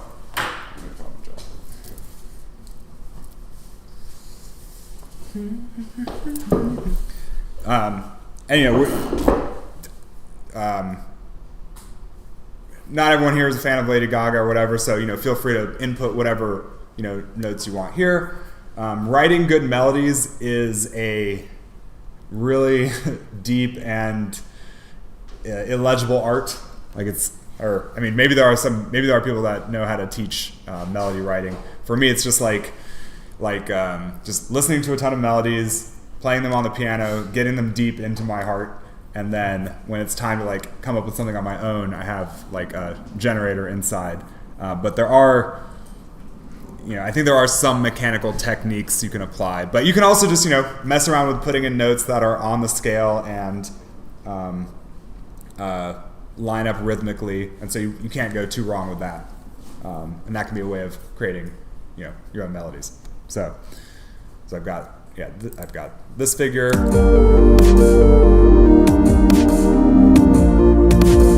Oops. I think it's right here. And then I want some kind of like counter melody for that other figure, so let's add in another copy of Vital. Maybe I'll go with just a simple sine wave.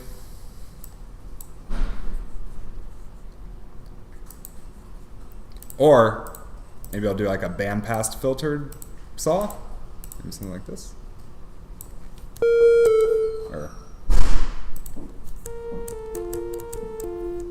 Of course, I have a bunch of saw wave type of sounds already in my pad and in bass, so maybe I want to choose something a little different.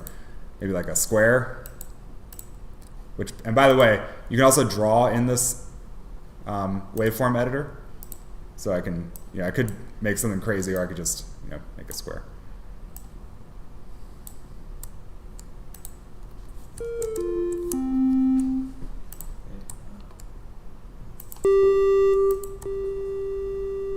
That's funny that it sounds very similar. Oh wait, did I even edit it? Oh, there we go. Okay. Oh, but it's got the bandpass. That's why it sounds the same. Okay. Anyway.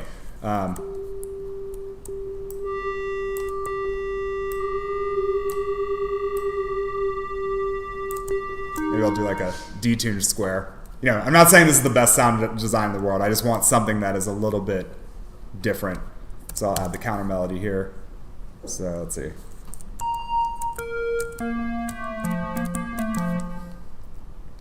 So those notes are.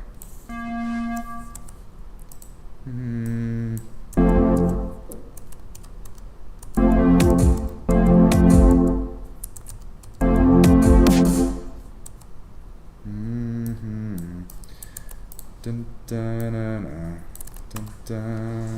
you notice here I'm leaving a little bit of space here so I can get that kind of sound.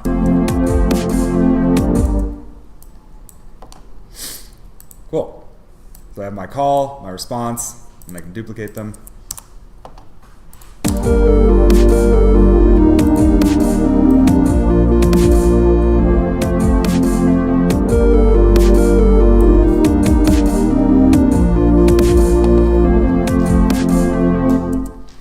Okay, and now we're at the halfway point, so we could just keep repeating what we just did, or we can, do something different. So here's where we like introduce maybe some hi-hats or a shaker. A shaker can be a nice alternative to hi-hats if you want some interesting motion in the top end. So let's duplicate everything that we have. Let's see if the cymatics has a shaker in it. Ooh, it does. Nice.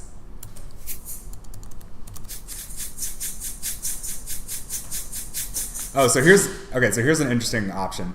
We have this loop, this shaker loop that's at 70 beats per minute. And our track is at 140, which means we can just use this loop as it is without warping, because it's already at a multiple of 2 of our BPM. So we could just drop this in, let's put it in a new audio track in our drums channel. Oops, not MIDI, we want audio.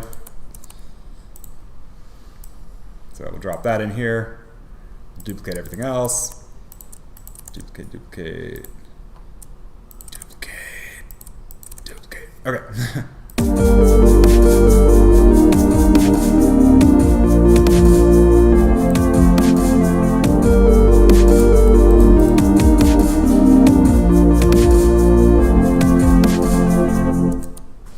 Okay, so that's all right. All right, so let's do a little bit more sound design on this Reese. So right now it's just kind of like, very steady. Except when the side chaining comes in. But dubstep is all about that wobble. So let's add some wobble to our bass sound. So let's go open Reese, go back into our Vital. So we want it to really wub. This is where the wubs come from. So we're going to take what's called an LFO. Stands for low frequency oscillator. This is a parameter that allows you to modulate, this is a generator that allows you to modulate other parameters in a consistent way over time. What did you duplicate the Reese bass? What did you do? Oh, sorry. I just I duplicated all the clips so that we can go from we get some progression.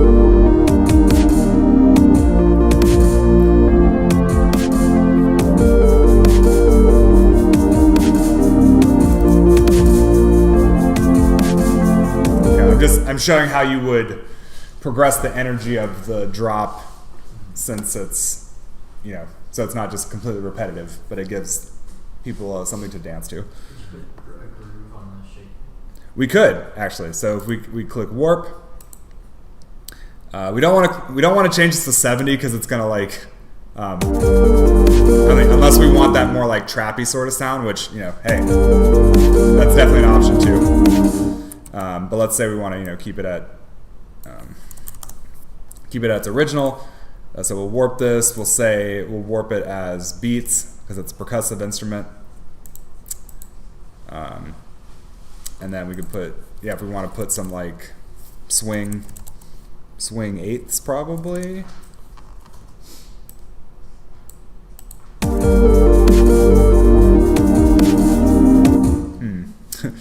Okay, warping doesn't all. Let's see. Let's try the swing 16ths.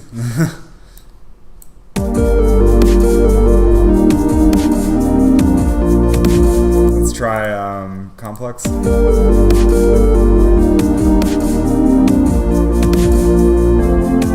a little better, I guess. Let's see, swing eighths. Yeah, I don't know. For this, I wouldn't necessarily want a swung rhythm.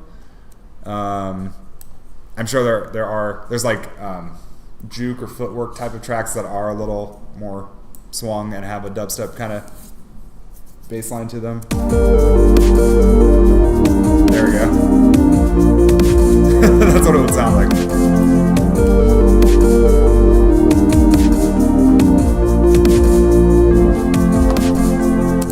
Yeah. So you could also just like program your own pattern. I don't know why I deleted that. But I'm going to turn off the warp. Okay, well let's add some wobble to our Reese bass. So we're going to put an LFO on the filter cutoff here. So we'll just take this LFO 1, we'll drag it onto the filter cutoff here. Actually, sorry, that's the wrong one. That's the filter shape. This is the filter cutoff. So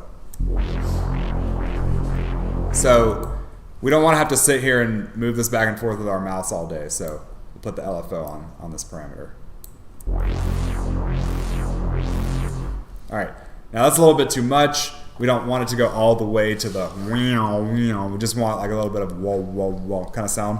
So we'll bring down the intensity a bit. In fact, maybe we'll start it a bit lower. It's pretty nice. And then let's have it wub every quarter note. And then the trigger mode by default is what we want. Basically, when we play the note, it will start the quarter note clock. If we switch it to sync, then it'll keep the LFO synchronized with the exact. The fact that we have it set to quarter notes means it's already synced to the tempo of the project.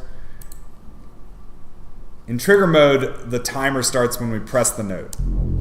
In sync mode, the timer is always going regardless of when we press the notes or not. So if we started this at an eighth note, or like the second eighth note in a measure, it would still wobble as if we had started playing it on the drop. But because we're playing these on the downbeat each time, we can just use trigger mode. So yeah. So with that, we now have a wobble.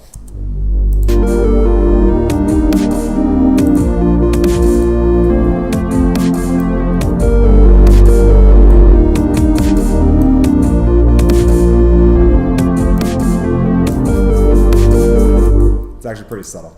Sorry, did you have a question over there?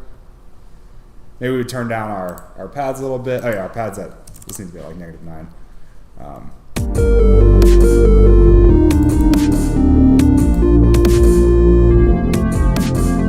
And we can experiment with making this like an eighth note. Maybe I'll make it a little bit more prominent so y'all can.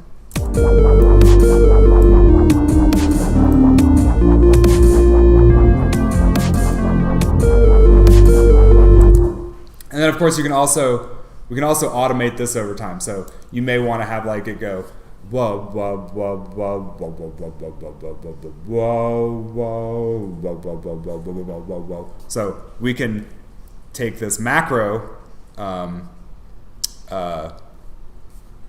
modulator, we can drag it onto the note frequency here, or sorry, the LFO frequency.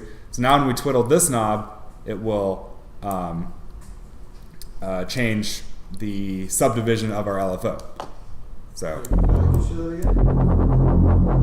yeah, so let's see, remove that. So I'm gonna bring this down to like half notes. So I'm gonna take this macro and I'm gonna put it onto the LFO frequency. What is macro? Macro it's a way of controlling one or more parameters from a knob, from a knob like this, that is not, it's like one layer of indirection removed from twiddling this parameter itself. Like, if I want to have a very complex modulation that changes a lot of different parameters at once, and I want to give the player control over it, I put it on a macro. So now I can map this knob over here as an automation in Ableton. Cool. So, so if I, well, just so you can hear it.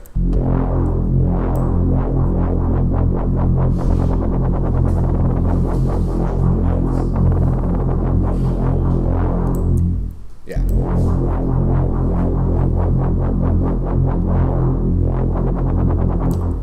Are you going to automate? Or? Yeah, we're gonna automate this.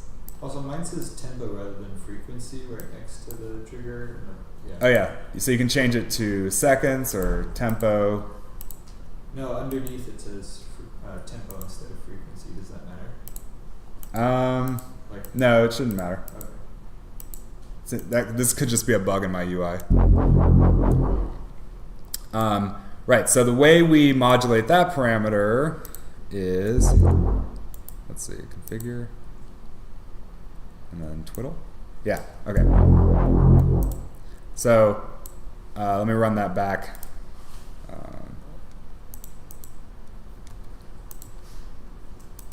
Well, let's see. I'm not sure I can undo that. I don't know if I can delete this. Okay. Let me just put the macro back on the LFO.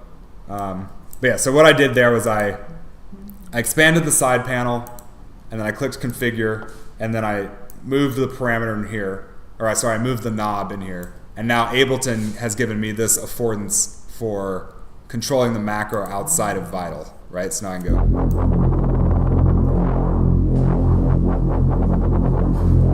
And now I can automate this. Right click, show automation. So maybe I want to start it off with, let's see. What? No, now click configure. There you go. You might see this function called MIDI learn in other contexts. So yeah, so now I might want to go. I'm gonna go like walk. And then for this next one, I'm going to speed it up. Oops. Sorry, turn off the loop. Wow, wow. Wow, wow, wow, wow, wow, wow, wow. Wow, wow, wow, wow. Wow, wow, wow, wow, wow.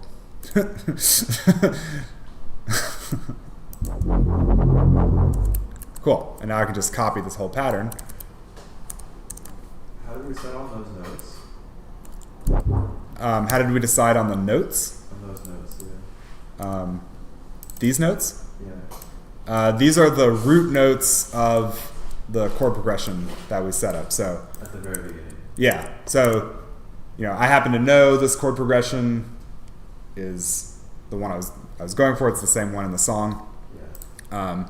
But you can play around with different chord progressions, or you can look them up online, like EDM chord progressions. Of course, this goes into so there's a further abstraction where you don't need to know what key you're in. You use this Roman numeral system, but I think ChatGPT is, or some other AI would be good for this. So, what are some popular chord progressions for EDM songs? Let's say I'm in G minor. Yeah, G minor is a very common EDM key. Thank you for the insight. Oh my God, the first one is the one we're using. I didn't plan that. But yeah, G minor, F, E flat, F, nice. Okay, yeah. So this is another way you can try some ideas out using the AI. Right. So now that we have our wobble going on, let's give it a listen.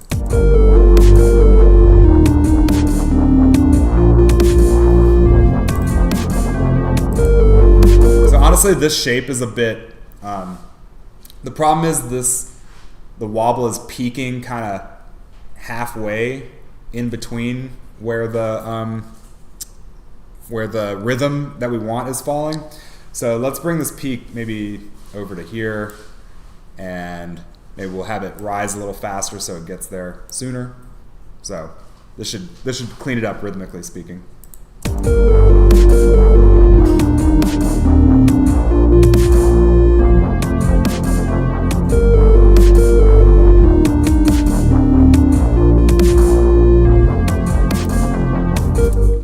And then if we really want to make it wobble even more, we'll apply the LFO to the volume of the fundamental. So now the bass itself is going to swoop in and out to complement this filter movement we have here. So we'll bring the level of the fundamental all the way down, and we'll take the LFO, put it on the level of the fundamental. And you should hear how this sounds now.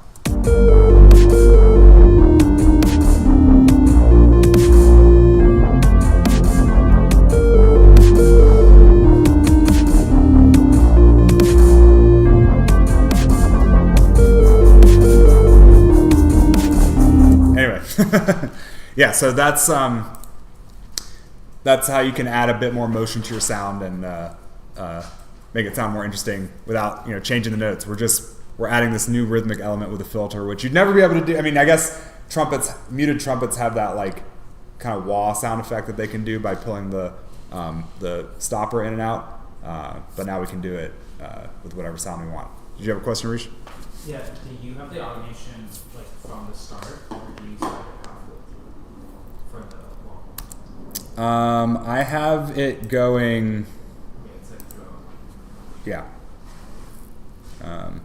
And this too, you can record. So I can actually record an automation if I want. So more mud pie fuel here.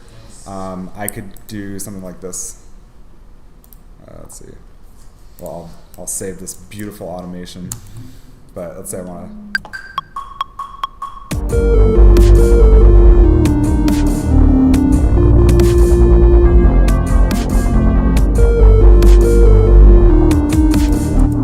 Wait, hold on. Oh yes. So you also have to arm the automation for recording, or else it's not going to do anything. So make sure to click this button, and then also arm this track for recording. All right, this should work. Wait, hold on. I need the notes to be playing. Okay, so I think I want also this MIDI arrangement overdub turned on. So this should keep the underlying MIDI notes in place, but allow me to record a new automation on top. So let's see if I'm lying or not.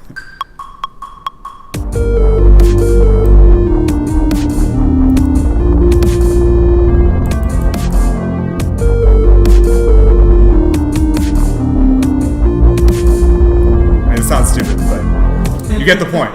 Like you can record your own macro or your own automations, and then when you play them back, you can tweak them as needed. What's up? So for these one-dimensional things, you usually use like a pitch wheel or something or you just use a keyboard? Yeah, you could use a mod wheel. You could use keyboard and mouse. I have a little USB MIDI keyboard that has extra knobs on it that you can assign to arbitrary parameters in Ableton, and that can be more fun to play with than trying to do keyboard and mouse.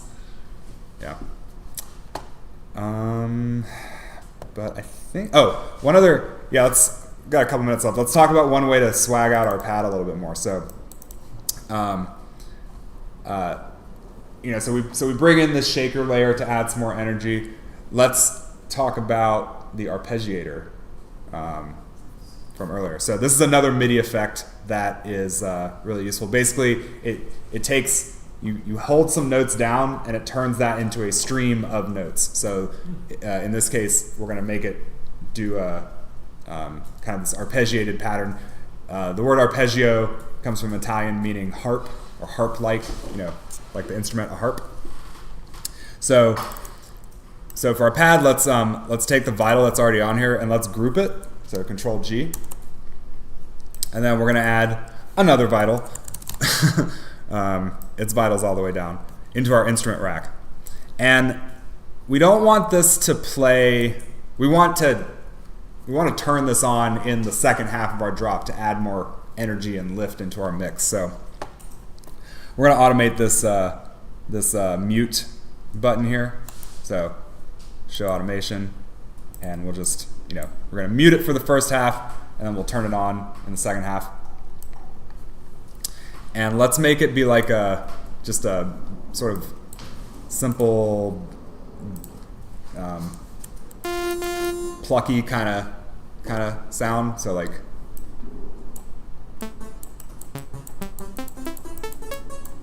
yeah, all I did was I turned the sustain and the decay down a bit, so we get this. And now I'm going to put so scale, that was a MIDI effect we use. Now we're going to find this arpeggiator effect. That's another MIDI effect we can use. And we'll put that in front of, we'll drag it into our instrument rack in front of the vital on the second layer we had. So let me rename these. So this is like the pad, and then this is the ARP. What's Which up? was the signal change point again? Left to right or right to left? The signal flows left to right. Left. And this is a MIDI effect, so it's not even going to let me put it anywhere other than, like, I could have it arpeggiate both of these instruments at the same time, but I want the pad to just be the long held chords, and then the ARP is going to be, you know, this more plucky kind of sound. So now you can hear, you know, I'll solo it so you can hear what that sounds like. Oh, cool. And there's lots of different styles, you know. I think I like this up-down one. And that's pretty simple. I think there's like there's like a up and down, maybe this, or no, maybe I think the converge one is pretty cool. Or prominent. But you know, lots of different patterns you can play with. You can change the rate so I can get like 16th notes.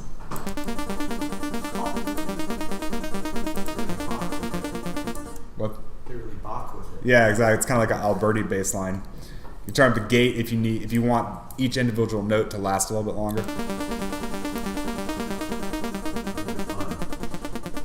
So this is another parameter you could automate. Like, imagine you start off the song like this, and then you gradually bring in the gate.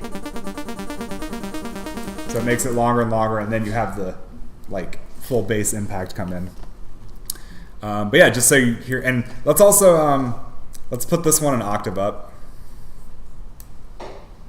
12 steps up. Cool. So now when we put it all together, we get this kind of sound. I'm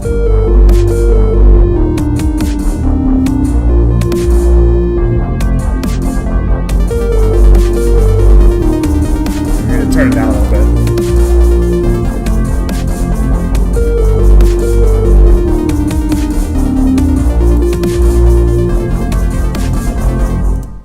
So yeah, I still don't like the shaker loop all that much, but The arpeggio is looking at the lowest note and making a chord, or how does it know what? yeah, so it takes all of the notes that you're playing and turns them and uses that as input into this function that generates a stream of notes. So if I'm just holding down like a single note, Like it's not arpeggiating all three of them, right? If there are three of them are playing at the same time. why It's can only I? arpeggiating like the lowest one or something. No. If I'm holding down, let's say G, E flat, D, Yeah. it's gonna like Oh. arpeggiate all three of those notes. If Yeah. you just play one, it will not do anything. Um, Or does it construct a chord on top and start doing stuff or not? sorry, say that again. Like, if you had like 4 notes, it will go between 4 of them. Yeah. Or whatever, however many you have. Like here, I'm just holding down one note. Yeah. Wow. Or you can get like bass lines out of it too.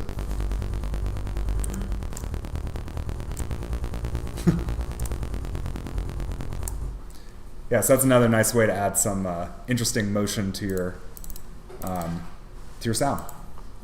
Maybe I'd actually probably want to do like. I mean, there's no point in optimizing this too much, but yeah.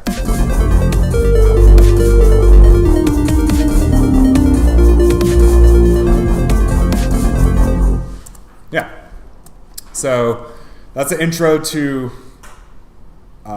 music theory, harmony, melody, creating some more kind of like emotional or memorable hooks, earworms, songs you know might sing afterwards.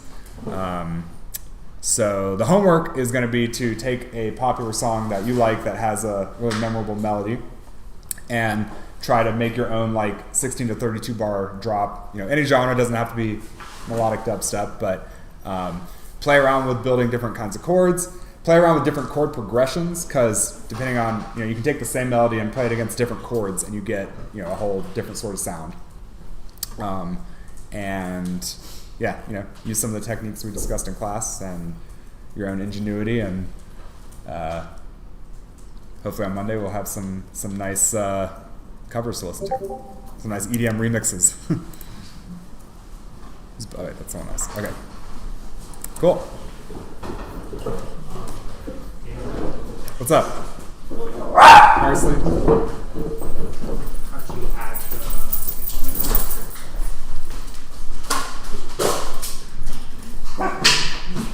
So this one is patch. Yep. Try it. Oh no, you don't need it now. So you can. That's the part where Yeah, so we move by like.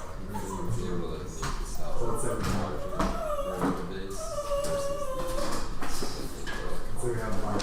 for vital.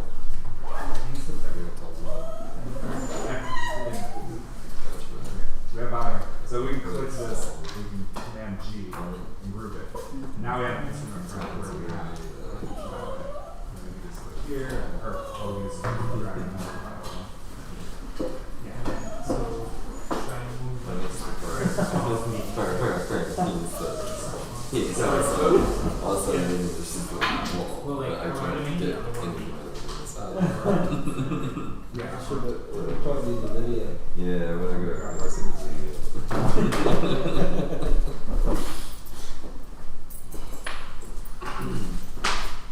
Oh, I see. So they're both there, and Yeah. it's like duplicates of the same one. Yep. Okay. And then I'm gonna rename this one and add this one. Yeah, like right before. Yeah. There you go. And then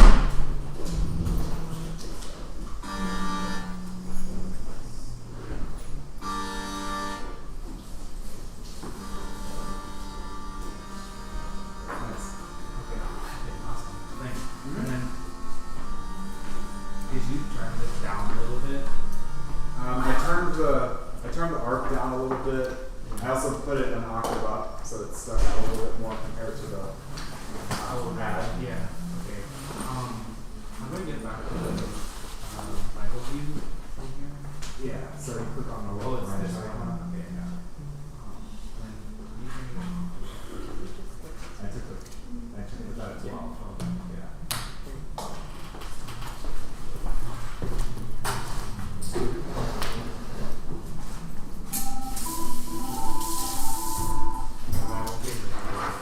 Well, you have a different track on it, so you got a little.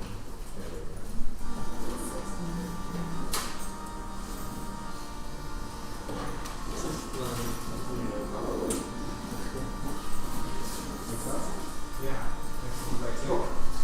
Oh, and then sorry, one other question. Yep. How do the default sugar tracks that start at -9? Yeah. So yeah, set it at -9, and then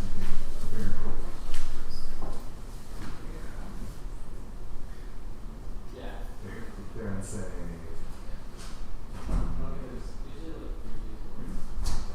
Oh, save as default MIDI track. Okay, I see. And then also save as default. And that's only gonna save these. It'll save all the parameters. I think it'll also save. Well, let's create a new track. Yeah, so that works. That's a good progress. Let's save this New songs I've been seeing. I hope so. I didn't make any this week. That's fine. I can figure it out. Yeah, it's very tense. I know, right? I'm gonna try that. It's intense. It's like troubleshooting on software, which is what I already do all day. I know, So I don't want to I know. do I wish we were a little bit less like that. It's pretty straightforward. Do you that. like have VR music? plugin where you're like doing the kind of thing, right? This is That's right, yeah, that would be great. I could just like sculpt clay I and don't make know. it sound. Yeah. Well, I mean, I've been playing piano since I was 7, Oh wow. Okay. and I've been making electronic music like at the level that I think is professional for like 6 years. And in high school, I Oh, messed yeah. around a lot with like making music on the computer. Well, take it's my something first doing in basic the steps there. neighborhood. So yeah, I've listened to them, and I'm also I'm in a domain that I'm really familiar with. See you later. So I can kind of, so I heard what that kind of bass line sounds like a lot, so I could kind of take it out easily. Okay. And do you feel like not having? So I used to play the keyboard when I was young, but I don't remember it ever back. Like consider myself. But do you feel like not having a like strong music background makes it pretty difficult, or are people able to still make like good electronic music without strong music backgrounds? So I think it's possible these days. Like the one thing you're not limited by is having to be able to play an instrument, which is a very specific, what's the word, idiosyncratic technique. Okay. Instead, you can more like listen. You know what sort of sounds you want. You can know what music sounds good, and you can Just like home in on that. So I think with like computers, it eliminates a lot of the barriers for people to express themselves musically. And I feel like if someone listens to music a lot, then they'll have ideas for what sounds good. Yeah. And It's they like can hone in on it. taste versus like being able to like create something. Yeah.